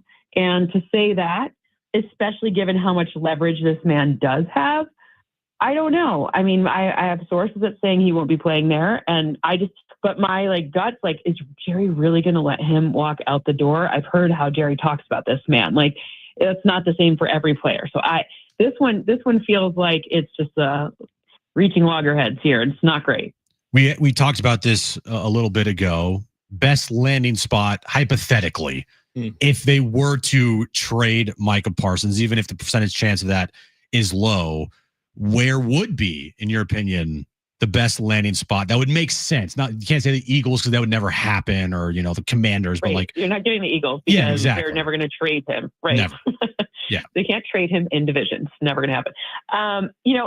I would imagine it has to be someone in the AFC, and I would have to imagine it has to be someone who has the cap space and the ability to handle it from a standpoint of not just this year's cap space, but it won't kind of screw them over going forward. So, that does limit some of the options. However, I mean, the Raiders are certainly an option given that Christian Wilkins, I know they play a different position, but he's no longer there. If they get that they have the same agent, by the way. Dave Mulligata represents both Micah and Christian Wilkins. Interesting. So perhaps that doesn't get done. But, I would love the Lions personally because I'd love someone opposite in Hutchinson, but a girl can dream. Yeah. But I don't think that's going to happen either. I think it'd be an AFC team that they really don't that has enough cap to basically a rookie quarterback or a veteran quarterback. Cynthia Freeland on a discount. I apologize, Cynthia. Cynthia Freeland, NFL Network with us right now on John and Jim. Just to continue down the Cowboys conversation, I mean, with or without Micah Parsons, what are your expectations for them this year? Same. I mean, you don't get better when you lose Zach Martin. Especially the run game is confusing. I like Dak. He's been injured. Last year, he was on pace for the most interceptions he's ever thrown and a terrible number in the limited games he did play. I don't think I'm not so I love that they've chose Tyler Booker, but you don't easily replace a guy who's going to be a Hall of Famer, if not a first ballot Hall of Famer. The defense without Micah Parsons is less interesting. And I just think it's kind of that they're running back the same team and the same game plan, but without making any of the upgrades. I feel like we could have had the same exact conversation last year, but Micah was playing. What camps have you been to this year, Cynthia? I've been to the ones near LA, so that includes the Cowboys. Okay. I just went as a fan for those three. I went to Lions. I went to Broncos, Raiders, and I'll go to the Cardinals on Wednesday. And if you were to go to, let's say, the Bears camp, would you be concerned that Caleb Williams can't hit a net with the viral video that's been going out there right now? Listen, only if your producer knows it doesn't exist if you don't see it. I mean, I think like if your producer doesn't see it, then maybe you don't, anyways, just a question. But ultimately, no, I'm not really worried about the net. I am more worried about the fact that we've seen a history of many offensive coordinators when they turn into a head coach, they struggle to be able to create kind of both sides to the level that is required in the National Football League. So as much as, Ben Johnson was so highly sought after and all of these different, offensive principles, like they did not address tackle, and their tackles were a problem. They did not really address, some of the things that with Caleb Williams, like, okay, the run game should be better. Got it. But how long is it going to take for Caleb Williams to get the fact that he was sacked like every 10th play out of his brain? I don't know. But also, if you're a great offensive mind, how much are you devoting resource-wise, and meaning your time resource and your thought resource to the defense? That's hard. He comes from Dan Campbell is a coach that allows the offensive coordinator to do the offense and the defensive coordinator to do the defense. Well, is Ben Johnson going to be able to do both? That's the question I have more than anything else. Cynthia Freeland back with us right now. John and Jim, San Diego Sports 760 from the NFL Network. So last year, obviously, the Commanders just bursting onto the scene, the upset in the postseason in Detroit. They're all of a sudden in an NFC Championship game. So it's probably more likely they take the step back, right, as opposed to a step forwards. What do you expect them to look like this year? Is Terry McLaurin there or not there? Right. Yeah. I know they have Debo. I know they're okay. The hard part now is, when you go from playing, it sounds stupid, but a fourth place schedule is significantly easier to play than a second place schedule. So there are some things that the scheduling gods do to give parity a real run for its money every season.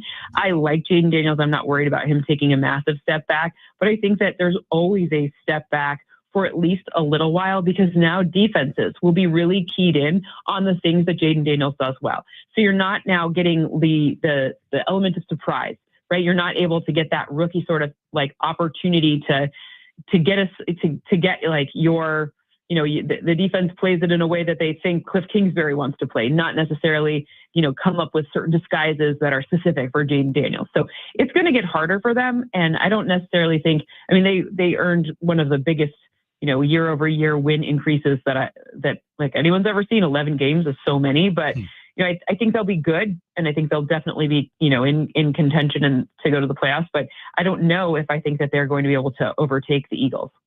Speaking of the Eagles, in your opinion, who's the biggest threat in the entire NFL to the Eagles this year, in your opinion?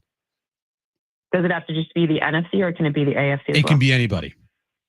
Well, in the NFC, I think the Niners could again be a problem. I think, we talk about schedule. They're playing a fourth place schedule, and the NFC West's unique opponents include the NFC South and the AFC South.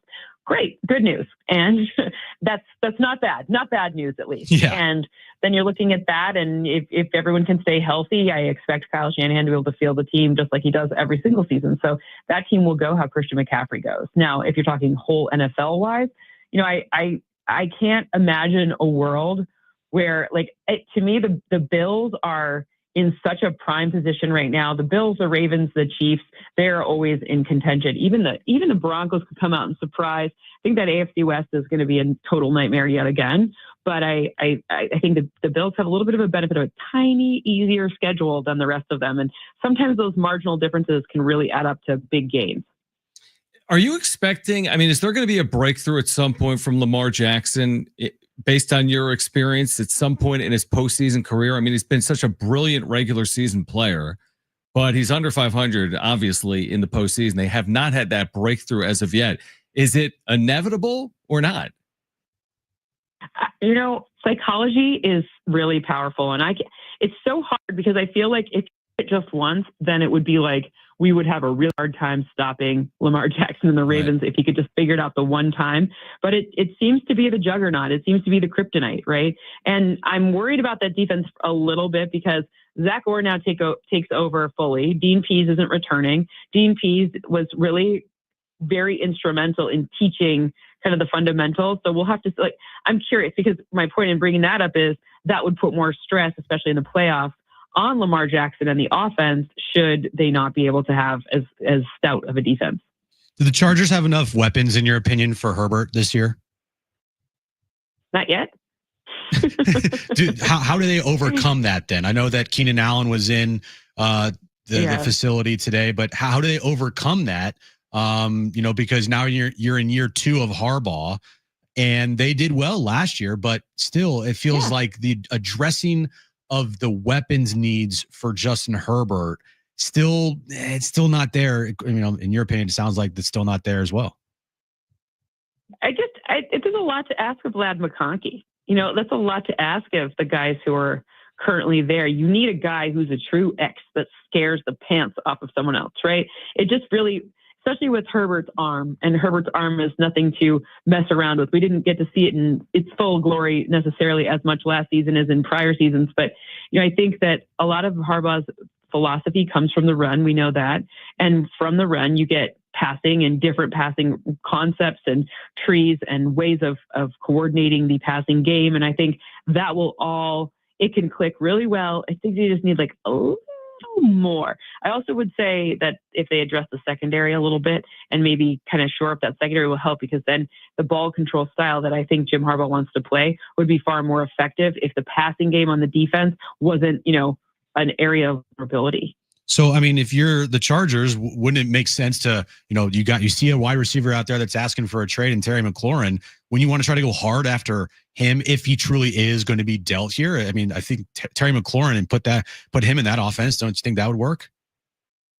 I would love to see that. I think that would be really exciting. I don't know. It feels like the Terry McLaurin thing is like less serious, maybe because of the way Micah Parsons has been so hard about, very hard, drew a very hard line in the sand. So for whatever reason, the Terry McLaurin trade demand feels more like a trade, like, hey, so can I get traded? As opposed to like Micah Parsons, like, get me out of here, Yeah, that makes sense. Final one for me, Ashton Genty. What's realistic in terms of total yardage if he's healthy? Can he run for like 1,200 yards as a rookie?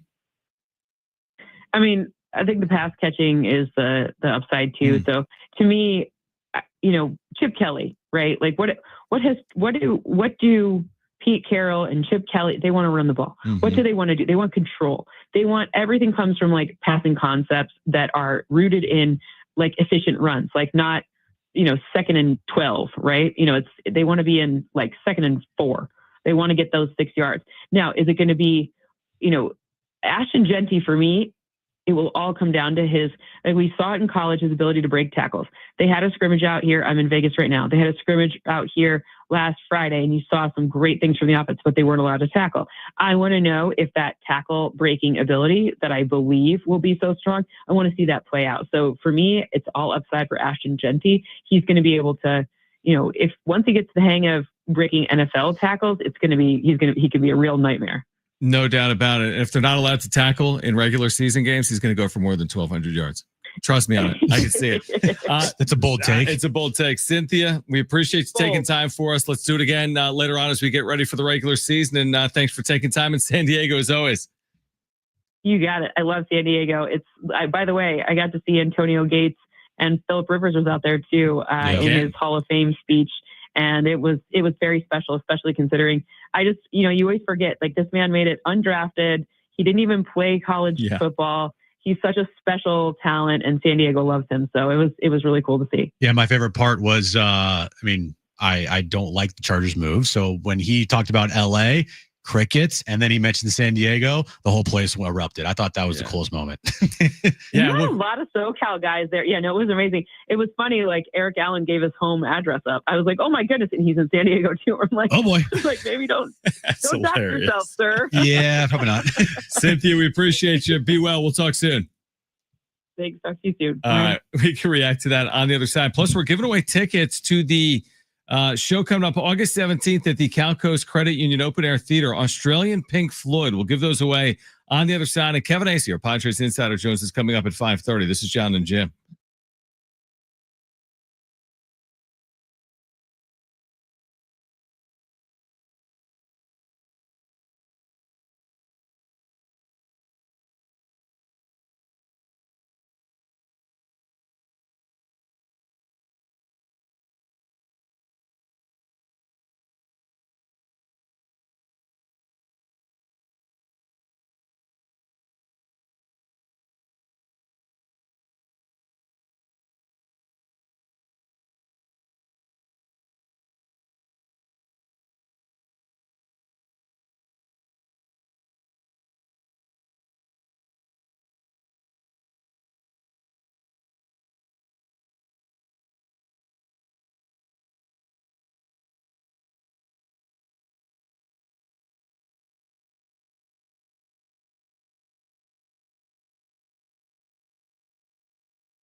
All right, John and Jim will give away these Australian Pink Floyd tickets coming up in the next 5 or 10 minutes. This will be August 17th, Cal Coast Credit Union Open Air Theater on campus at San Diego State. A pair of tickets will tell you when to call. Tickets are available, by the way, at Ticketmaster.com. I want to go back to over the weekend. We just talked about with Cynthia, the Antonio Gates, just real quick, his Hall of Fame acceptance speech with Philip in the crowd, him talking about San Diego. He also did thank LA. Right. Dean Spanos was there to let me guess. Are you anti? Anti? Like, what's your take? I want to hear the take. My take is I feel bad for Antonio Gates because most Charger fans, not all, there are a good amount of San Diego Charger fans there to support Antonio Gates. Sure. But right. It like what was could have been crickets. Yeah, what could have been in San Diego this past weekend. Exactly. What could have been for an all-time great, especially in this town. He's just an all-time great at his position, is he not? In the history of the NFL. He's one of the best tight ends ever. And yeah, he only played like what, 1 or 2 seasons in LA at Carson. Yeah. But he is known as a San Diego Charger. I think it's just incredibly unfortunate because, yeah, it just fell on deaf ears this weekend. Here's my thought. In this town. It sucks for Antonio Gates. And you're right. You're saying it both ways. I would spin it the opposite. Like, it sucks for San Diego. Yep. Because if the Chargers did still exist the way they did for 50-something years, this would have been a widely celebrated, this would have been a monumental day in San Diego. It would have been discussed widely and freely. It would have been like a landmark day. Antonio Gates going to the Hall of Fame. But 9 years ago, they leave. And you're right. It falls on deaf ears like everywhere. Canton, Los Angeles, and San Diego. Think about that. Nowhere was this like overly topical. In Canton, it's like, well, who, like, what team are you on? You're like on a team that doesn't really exist. And then locally, well, you left, so it's not as big of a story as it once was. In Los Angeles, it's not even a story. No. Who would ever talk about that in LA?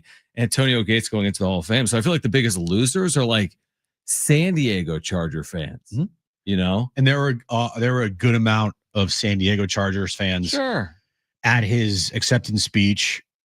And it was a moment, I don't think you saw it, but No, what I mentioned to Cynthia is in his speech, he's thanking first, you know, LA, because he only played a couple seasons there. And then he pauses and then he goes, now to my San Diego Charger fans. And everyone cheers. And everyone just goes crazy. Right. And it's like when he mentions LA, it was crickets. He mentions San Diego, the place erupts. Right. And I know Dean was there because he inducted Antonio into the Hall of Fame. It just, man, it sucks because you got some all-time greats in the history of the sport in this town, and more people yesterday cared about Ramon Liriano than Antonio Gates. Yeah, not even close for my money, and it's a really good point. And the problem with that now is like the harsh reality already set in, but now it's like fully set in. Like those moments are now gone, right? You're not going to get the celebration of Antonio Gates in San Diego, widespread like it would have been. You're not going to get it for Phillip Rivers in the future. And Phillip will eventually get in, maybe not first ballot, but he'll get in. He's beloved, but again, the story has completely changed. I mean, everything about the story has changed. Unfortunately, it has nothing to do with the players. It doesn't have to do with Gates. No. It doesn't have to do with Rivers, but it's just a fact of life. It's just different now. Yeah, I felt bad for former San Diego Charger fans. I felt bad for obviously San Diego, and you know, it should have been front and center on the Union Tribune. But I think it was. It was. I mean, they're still covering the story. Yes. Well, they cover it. Yeah. They're definitely covering it. What I meant is the talk of him in the Hall of Fame and his speech and getting the gold jacket and his bust and everything. Should have been a huge talking point in this town. To me, crickets, man. I almost forgot. Yeah. I mean, well, yeah, it's no longer, again, it's like this story has played out now over almost a decade. I mean, the last time they played here was the 2016 season. It's 2025. So, I mean, you're 9 years. You're 9 years removed as my camera goes out. Your camera will not make a Hall of Fame. It definitely won't. It'll make the Hall of Shame. My camera's worse than the Chargers. Correct. Leaving, truthfully. But I mean, it's been 9 years. It's like at some point, like I feel like reality set in, but does it ever really set in? Because it's just still weird. Once Phillip makes the Hall of Fame, then it's done. Then it's officially dead. From that moment on, nothing else really matters in the San Diego story. Well, because after that, there's no one else. There's no one else. There's no other San Diego Charger player that will make the Hall of Fame. None. And so after Phillip, it's dead. That's when, and maybe it's fitting that Phillip is like the last of like, the last player of the San Diego Charger era that will be remembered. It's Phillip Rivers. I think it's pretty fitting. Mm-hmm. Just of everything he gave to this city, everything he gave to that organization while they were here, just the way that he played the game. It's fitting that once he goes in the Hall of Fame, that will be it. He's eligible next year. He is eligible. Next year is stacked. Yeah, he doesn't necessarily go in next year, but you would think in the next couple, 2, 3, 4. Isn't Drew Brees eligible He's next eligible. year? Okay, so Drew Brees will get in. I think Frank Gore's eligible to get in. Phillips eligible to get in. They got the Brees storyline too. Where is it? Hold on. Yeah, I saw that list. It's like 15 or 20 guys. It was a very impressive list. I have it right here because I looked at it and I was like, yo, there's a lot of players that I watched growing up and I'm like, oh, now they're eligible all for the Hall of Fame. Yeah, it's probably too hard to find this right now on the fly. But anyway, there's going to be a lot of players that are eligible for the Hall of Fame next year that we all watched growing up, or at least we all watched and we all remember. And so it makes it feel like we're all getting older for sure. Well, we definitely are. We're not getting younger. All right, call right now if you want 2 free tickets to see Australian Pink Floyd August 17th at the Cal Coast Credit Union Open Air Theater. The number to call is 877-767-4760. Caller 4, you are going. We have 2 free tickets to see Australian Pink Floyd August 17th, Cal Coast Credit Union Open Air Theater. Call right now if you want those 2 free tickets, 877-767-4760. I have the list. You want me to read it quick? Yeah, what do you got? All right, we got Drew Brees, Larry Fitzgerald, Jason Witten, Frank Gore, Phillip Rivers, Marquise Pouncey, Todd Gurley, LaShawn McCoy, Des Bryant, Julian Edelman, Thomas Davis, the O-lineman Mike Upati. I think I said his name right. You know who I mean. But Geno Atkins, Alex Smith, and then Jarrell Casey. That's a stacked class right there. Yeah, and of course, only maybe 1/3 of those players, if that. Yeah, NFL thinks Brees, Fitzgerald are the only locks for sure. So, of that group, no more than 1/3 will be going. Yeah. All right, we're going to kick off the final hour of John and Jim by hearing from Mike Schilt in the desert in Phoenix. We'll hear from Mike Schilt coming up next. Kevin Acey at 5:30. John and Jim, San Diego Sports 760, and live on the iHeartRadio app.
This update's brought to you by OfferUp. Download the app today. Padres start a 3-game series with the D-backs.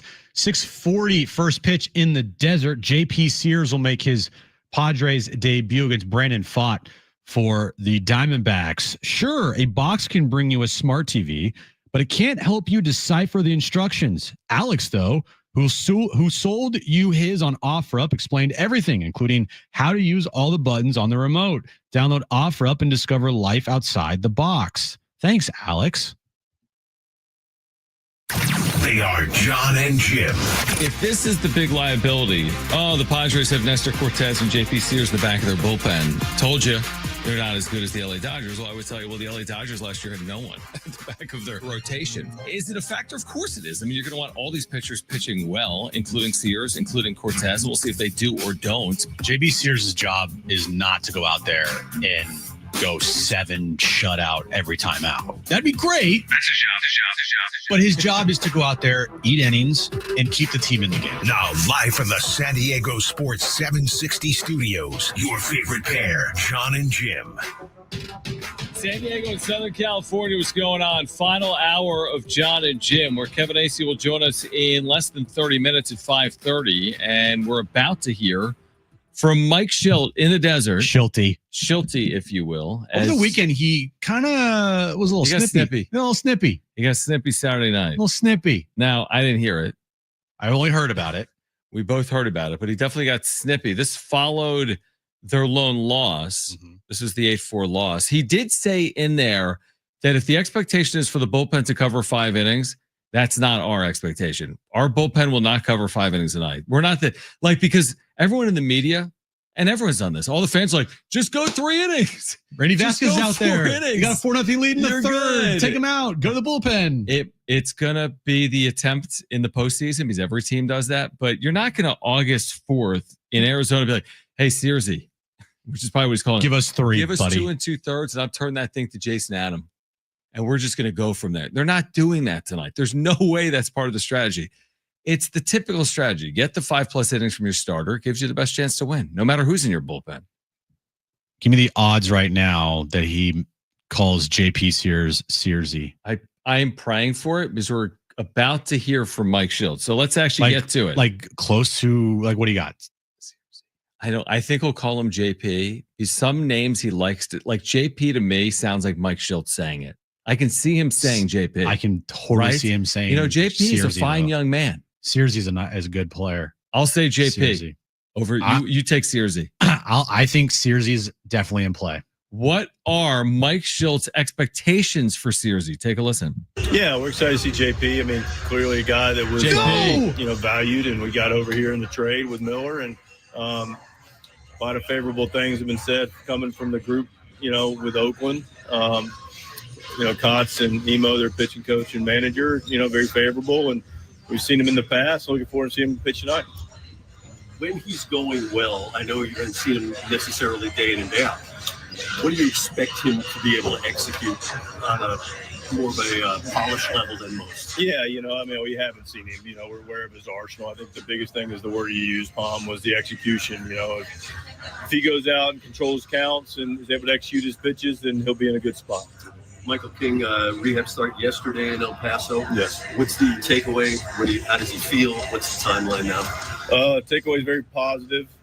Feels good today. I don't know if he's played catch or he's going to play catch today, but he got through 61 pitches yesterday and felt good and was really excited. And he's back there doing what he loves and competing. It's been a period of time. So there's a really good chance. Not going to put it in pen yet, but we'll put it in a dark pencil that he's got a good chance to his next start to be for a Padres big league club. Do you anticipate it being on turn now, like in 5-6 days from now? Yeah, I think we're still evaluating that, so that's about as far as I can take you right now. Okay. Joe Musgrove coming off the bullpen himself. Can you give us an update on his health and status? Nothing changed. The bullpen was good. Came out of it good. Looking at his timeline again, it's 15 pitches, so it's a good start. There's going to be some more catch that's going to take place, then another bullpen will take place as well, and then we'll kind of take it from there. But Joe's heading in a good direction. Where are you sliding in Miller? We've already done it. The thing about the bullpen is I'll probably continue to repeat. It's just a very fluid situation, and the good news is we have guys that can pitch in multiple places. And Miller slid into the 8th inning the other day. Suarez has 2 saves since he's been here. But listen, it's an opportunity when Robert's getting some work or Miller's getting to work. Either one of them can close clearly, and guys can pitch in different spots. And the good news is when guys have talent, they can pitch anywhere. Unique spot for Freddie Fermin to be in, to be learning guys for the first time in August. Right. What have you kind of seen from him the first couple times out, the first thing through how he is behind the plate? It is a unique spot. It's a good question. It's clearly a transition for him, especially for guys and have had this experience with players that have been in other organizations for some long period of time. That's a tough transition. 10 years, a long time to be in a certain place. And I know he had a lot of really good experiences and loved the Kansas City organization. A lot of people spoke very favorably from that organization about Freddie, and I can clearly see why. And but to specifically answer your question, there is a transition period. The good news about baseball, there's a universal, kind of feeling of communication. And once you get a nuance of how our pitchers feel and then how we operate and how we like to game plan, it'll start to, he'll ease into it. And he's already done a really nice job and already better the second day than the first day. And I expect him to be better tonight. So we're excited to have Freddie. Generally, do you think that's harder on the pitcher or the catcher?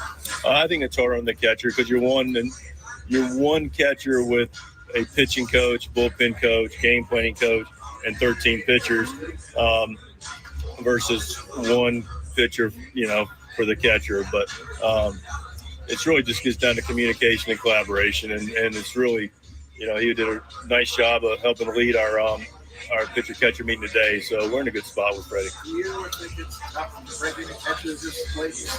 I wouldn't say tough. It's just, there's some intentionality about what that onboarding looks like. And the ability for everybody to be on the same page and coordinate and be able to, even before, the last thing I want to do is have Freddie hear from 5 different people. I'd rather make sure, which we have, that there's a collective voice that Freddie's hearing consistently from 5 different people that are rightfully going to communicate with Freddie, and then also including what the conversation looks like with the pitchers as well.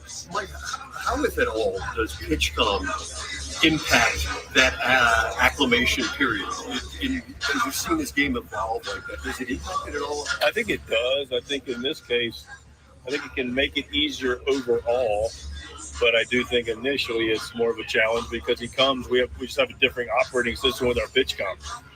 Different verbiage of what he's hearing, what he's presenting, different places on the PitchCom where the buttons take place. Hold to get to another button. So I know he was very intentional about practicing with it away from the field. Most of our guys calling their own pitches, or is that kind of a thing that goes back and forth as he gets more comfortable behind the plate? How does that work? I think it's a blend. I mean, some of our guys call their own pitches, but a high percentage of our catchers call the pitches for our guys with the right of refusal from the pitcher.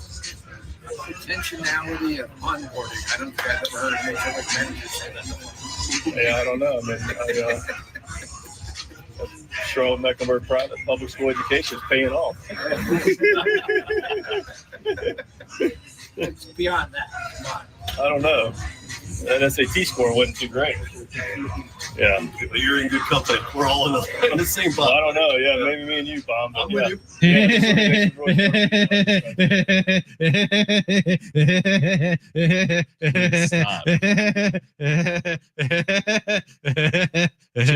You sound like the Joker when he fell off the top of that cathedral in Batman '89. That was very awkward. With the media and you doing that for the last 30 seconds as well. Yeah, big joke fest out there in Arizona. Things are going well. They're 7-1 in the last 8 games. Everything's good. It was bumping. Schulte was laughing, having a great time. Everything's going well. Expectations for JP Sears are for him to look good tonight in his Padres debut. Oh, that was very awkward. Only for you. Him and from you. That was super awkward. What, the Schulte laugh? All of it was very awkward. I was trying to imitate Schulte, obviously. Yes. Didn't really work. It didn't really hit as I thought it would. It didn't. Okay, so we'll see. Here's the takeaway. And James put this in our YouTube chat. No, the takeaway is Joe Musgrove has begun his return to the mound. He threw a bullpen yesterday. Schilt was asked about that here today, and he says it's the beginning of a process, but he has begun his return to the mound. I will not put it outside the realm of possibility that we're going to hear about Joe Musgrove wanting to pitch for the Padres, or even the Padres planning on it in September or October. Doesn't mean it's going to happen, but I think we're going to be walked down the path of Joe Musgrove is efforting to return, and we'll see if it's possible or not. That's my guess. Oh, I'm sure Joe will be doing everything he possibly can, and I'm sure that he's going to say, like, oh, I feel good, and had some bullpens and maybe some sim starts. I don't like whatever. Mm-hmm. Dude, if this organization allows Joe Musgrove to pitch for them in a postseason, and that's the first appearance that he gets all year, that'd be insane. What? Yeah, I don't expect that. There's no, like, it's only a risk factor. Right. You're only going to go out there and potentially either hurt the team, hurt yourself, or there's no point. Like, what are we doing? I wouldn't be asinine. Yes. I mean, even if you return in September, to ask him to then do anything for you in October because he threw 2 innings. The team will, I believe that they're smart enough to not allow it to happen. I completely agree. I mean, I'm gonna trust them, the Padres, that they are not gonna allow Joe to go out there and pitch at the end of the year or in the postseason. Because there's no first of all, there's no spot for him. Well, I said yesterday that the scenario is everyone's arm falls off. Like, if you lose everyone, which, again, then you have a shot anyway.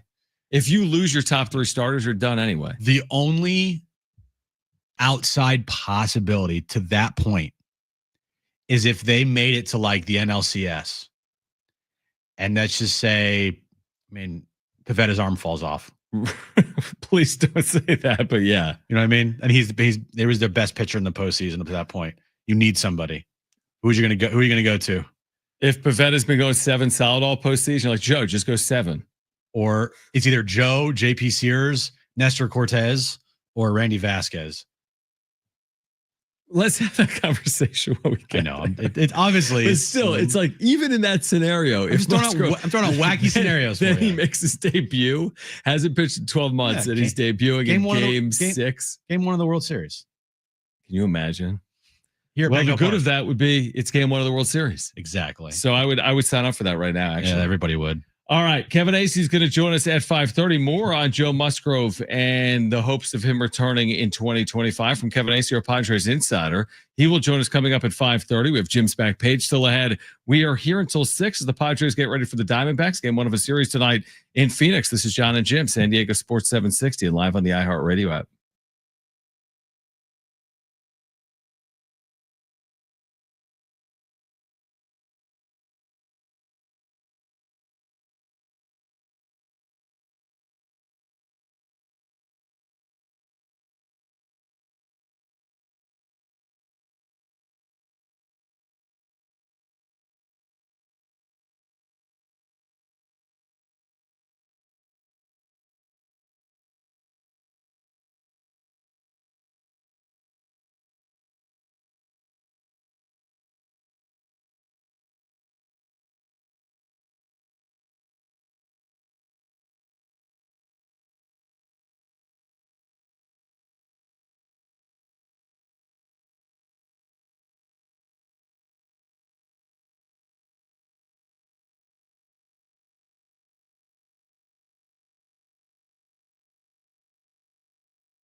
All right, the iHeartRadio Music Festival is back. Live performances by Bryan Adams, The Offspring, and more. September 19th and 20th, T-Mobile in Vegas. 2 nights, 1 stage.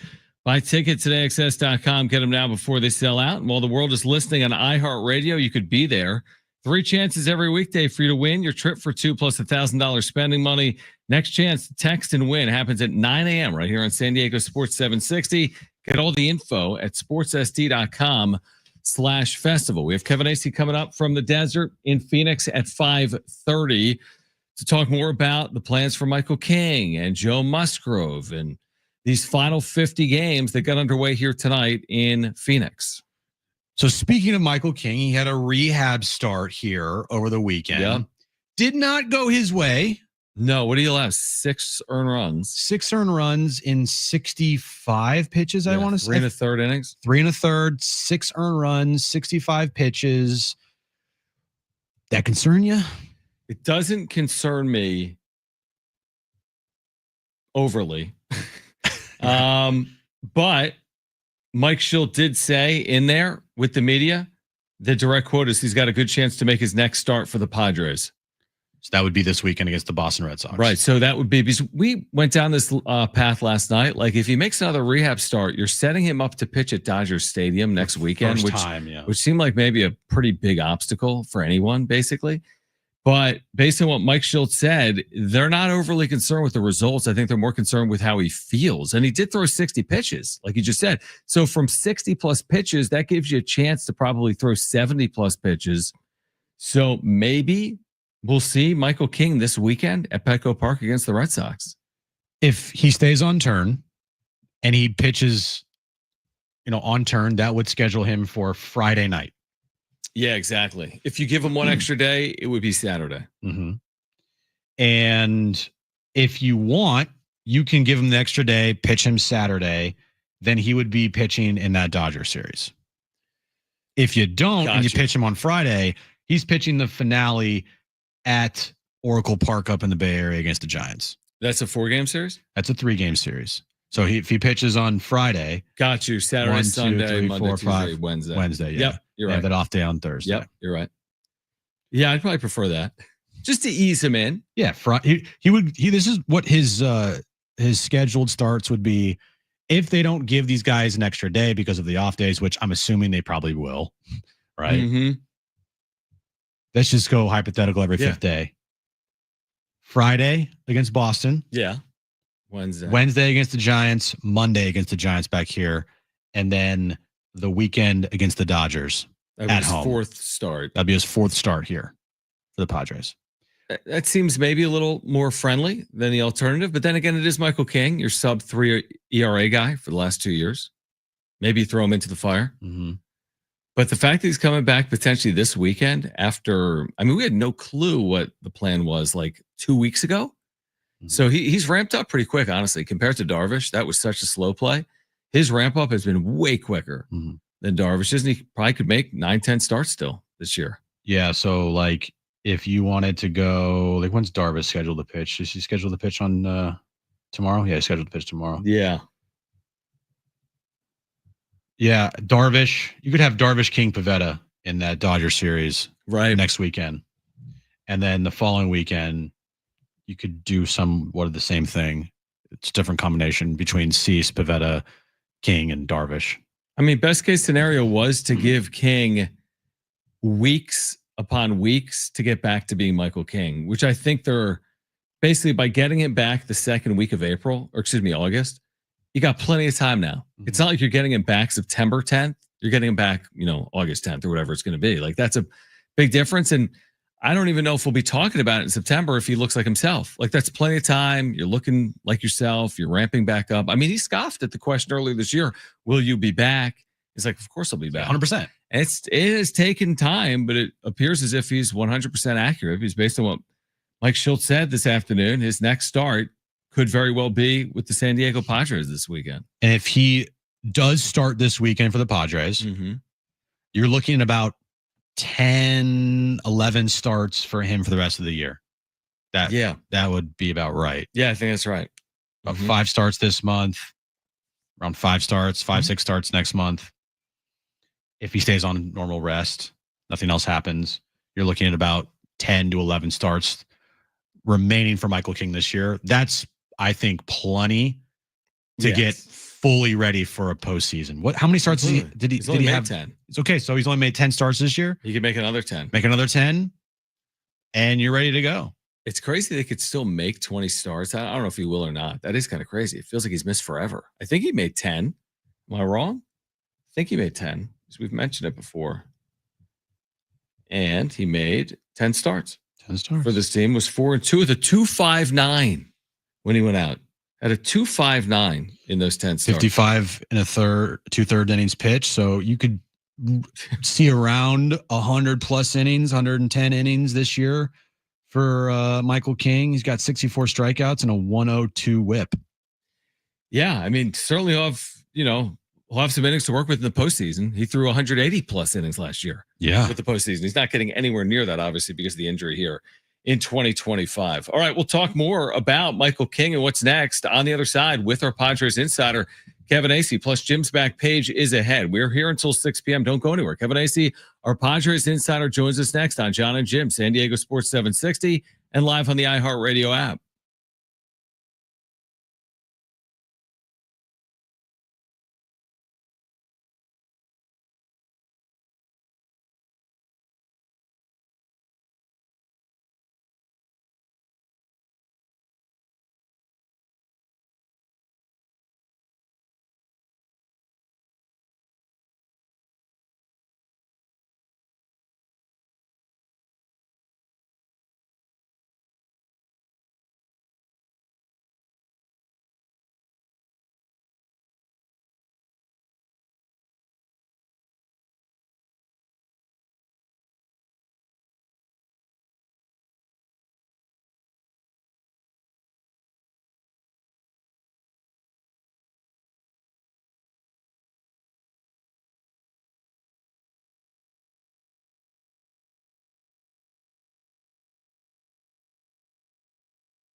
This update's brought to you by OfferUp. Download the app today. Padres D-backs start a 3-game series tonight. Newcomer J.P. Spears makes his Padres debut against Brandon Pfaadt for the Diamondbacks. Once again, 6:40 first pitch time there. In NBA news today, the Spurs and De'Aaron Fox have reached a 4-year, $229 million contract extension. Sure, a box can bring you a smart TV, but it can't help you decipher the instructions. Alex, though, who sold you his on OfferUp, explained everything, including how to use all the buttons on the remote. Download OfferUp and discover life outside the box.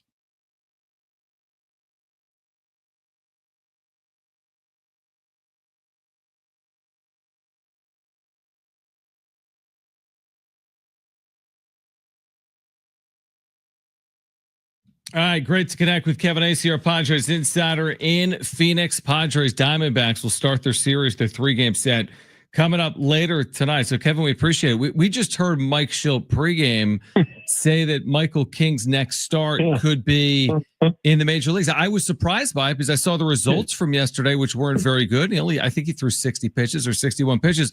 What's your level of surprise that we might see him this weekend at Petco Park? Yeah. I'm really conflicted because also there's a thought by some in the organization that he could use another start to kind of refine his pitches, his sharpness. So I know that, well, I should say no, I don't think the decision is made, but then I'm conflicted because Mike Schilt doesn't say stuff like that. So that Mike Schilt would be willing to say that really suggests that Michael King is coming back this weekend against the Red Sox.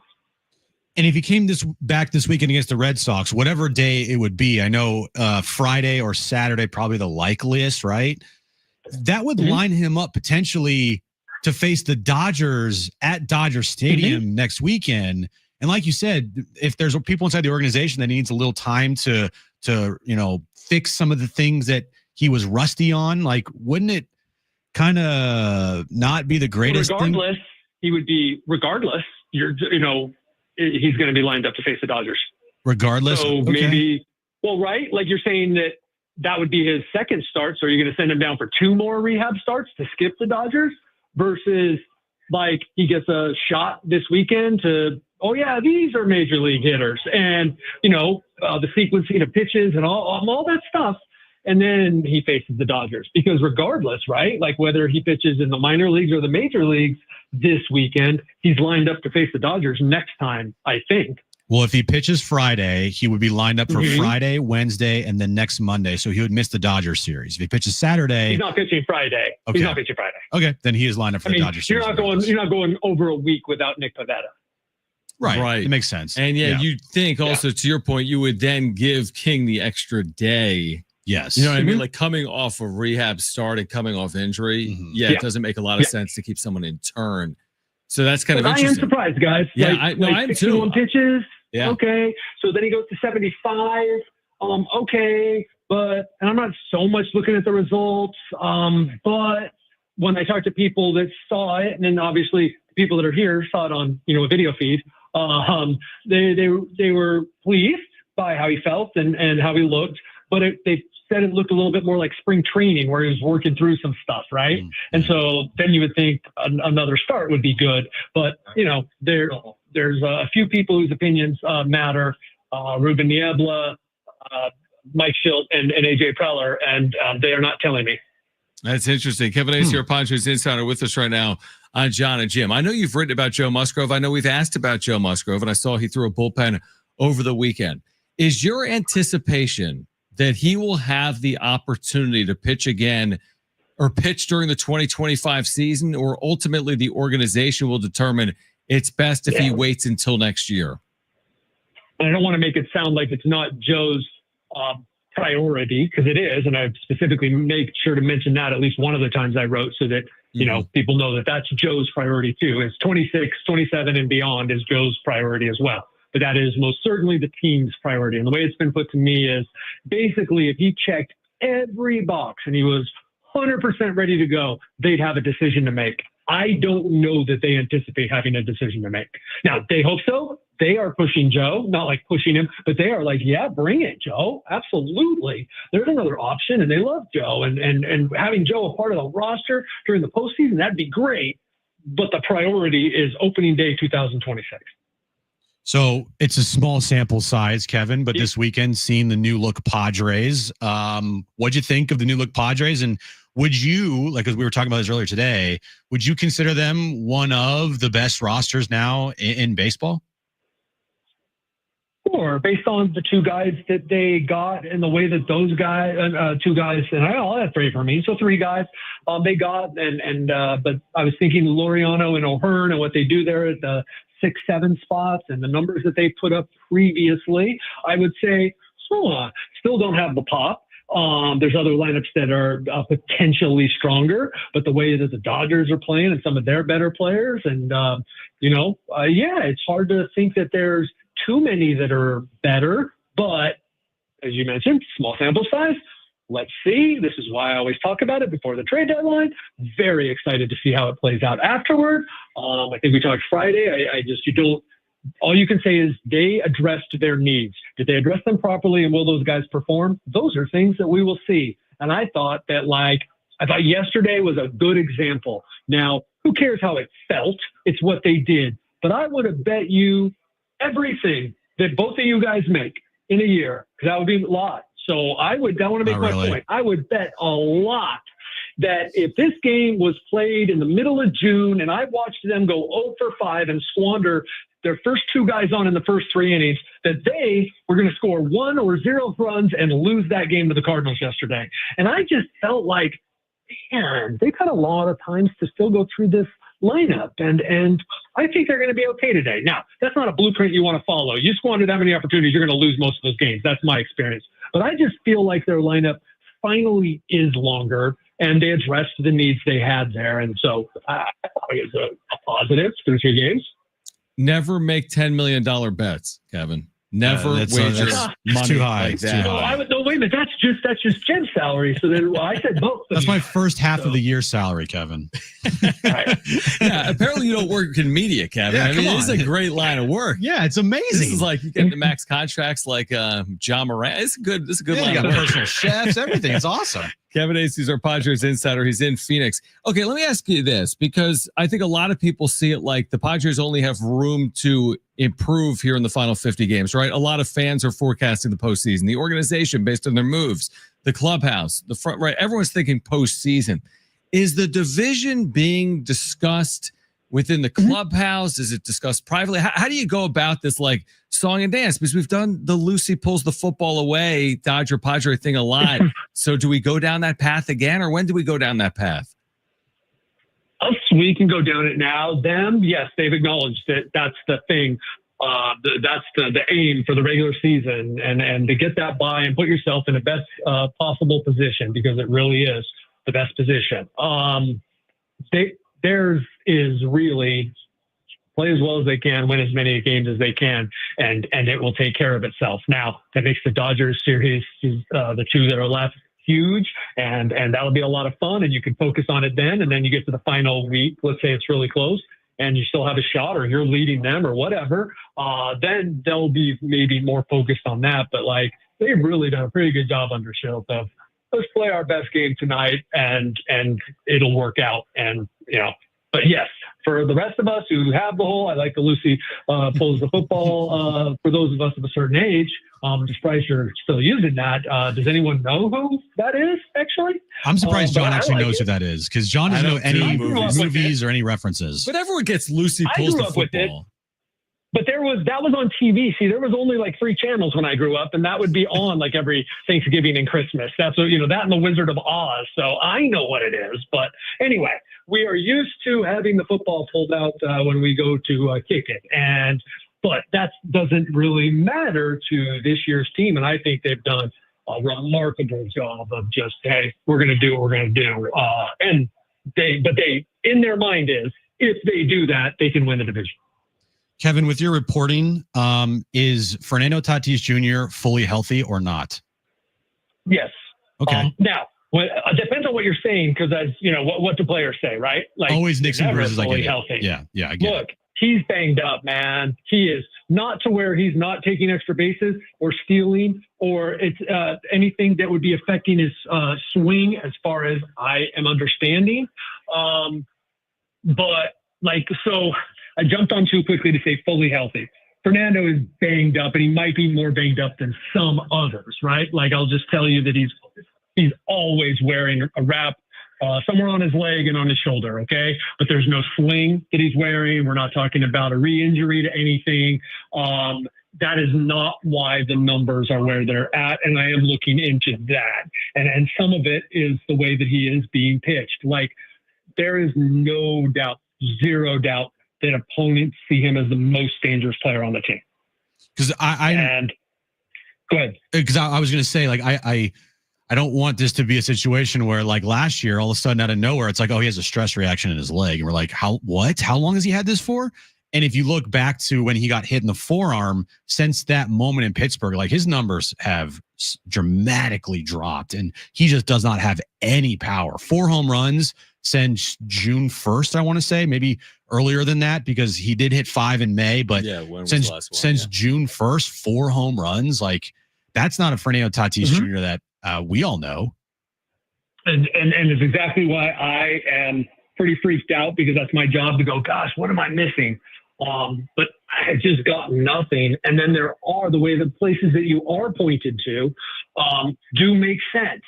And I'm in the process of sort of breaking down, like, the things he's doing well, the things he's not doing well, and trying to understand it. But look, I know, but it just doesn't seem like it. I will say the kid's banged up. He is. But so is Manny. I don't want to compare what they are. First off, I'm not in the training room, but I'm around more than most, I guess. So, they are banged up. But I don't think that that's it. And that's based on me talking to a lot of people.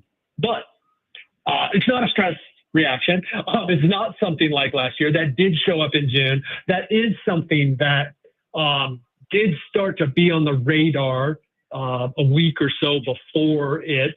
A little insight there is I dropped the ball on that a couple of times where, like, Fernando's not always around, and I wasn't able to talk to him or get information on that. And then boom, like, I think 2 nights before, got him, and yeah, okay, I'm hurt. And then 2 nights later, boom, season, might be over.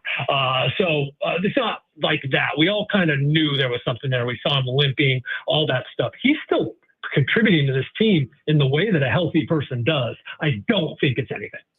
Kevin, real quick before you go, was the Randy Vasquez option an inevitability based on the moves they made, or a response to him not giving them the required length? And the reason I ask it is kind of some of the Schilt postgame commentary Saturday, where I'm completely paraphrasing, but this idea that, hey, we can't have our bullpen cover 5 innings. Like, yeah, we might have this quote unquote super pen, but we can't cover 5 innings. So was it inevitable or based on his lack of length? It was inevitable, but it was inevitable because of his lack of length, right? Gotcha. Like, what I'm saying is, like, and I'll get to that press conference in a second if you'll allow me. But those guys were brought in because Randy / now just had to spend the capital of Burger Kokolek to get the catcher they wanted, who's obviously pretty much their everyday catcher now. But that's something they needed, some veteran guys to backfill, to put at the back of their rotation and just for contingencies, because Randy, third time through the order, traffic cop, all the stuff, man, he deserves a lot of praise, but he is who he is, right? And so there's that response from Mike, which was freaking awesome. It could have come after his, 2 minutes. It could have come before the 2 minutes of defensiveness and condescension, and acting like he didn't understand what those guys were asking. I happened to not ask any questions because I was, I wasn't actually covering the game that night. I was just there to work on my newsletter and get some information. So I didn't need to waste any time with that. But that wasn't in response to just Randy, his answer. That was him kind of wanting to make sure that everybody knew, look, I know we got super pen, but we cannot be putting them out there in the 4th inning all the time, or in the middle of the 5th inning all the time. And that was a superb answer. It really was. It's like, yes, exactly. Great. There's some insight. Love it. But it wasn't necessarily just about Randy.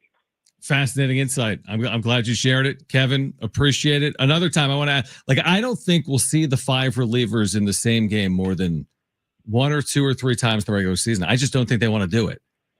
And I have further evidence based on that. You're totally right. Yeah, and we'll see. It's the Dodgers. You got to win a game, okay? But I don't think it's their plan. No, it's a playoff type of game, like you just said, the Dodgers. So what is that, middle of September or something? Or no, they're done in August, aren't they? Yeah, so it's kind of like, and then it would even have to line up well, Exactly. right? I mean, that's what the postseason's for. Exactly. So. Kevin, enjoy the game. We will catch up with you on Wednesday. We appreciate you doing it. All right, Kevin Acee, our Padres Insider, brought to you by the all-new Jamul Casino Resort, the Players Place. Reaction plus Jim's back page next.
Would you move Arise right now, post deadline? Look, John, if they stand pat post deadline, that's gonna be a problem. Do you just break the rules and start moving, guys? Maybe we should update our promos. Yeah, I'm not a betting man, but I'm just saying maybe we should have a updated promo there. No, I mean I like the I like the promo. They might be talking 26. I like the promo. It's good promo. A week ago. All right. So Kevin surprised Michael King could return this weekend. So am I. He was very surprised. I'm surprised. Kevin was like fully caught off guard, it seems like. I mean, I was surprised because he didn't pitch well and he only threw 60 pitches, but it sounds like King's coming back. Man, we went down a lot of paths there with Kevin, truthfully. We did. Including the whole Mike Schilt Saturday thing where it's like, if you think our bullpen's covering 5 innings tonight, I got news for you. Now I got to go back and watch the stupid press conference. I know. But do I? No, actually, I really don't. I don't think I will. I don't think I'm going to do it. If someone sent me it, then I would do it. But I don't have the like MLB.TV. I think you can log into that game. Yeah. You can scroll to the end. What I was gonna say is I don't have the energy to go out and search for a Mike Schilt Saturday press conference. I already don't really want to watch his post-game press conferences now. Yes, it is. Yeah. Do I want to go back and waste time to go look for a press conference? I mean, it's a fair point. It's a really fair point. I'm even looking right now at videos at Padres.com, but no, I don't think I'm going to do it. What we will do is this.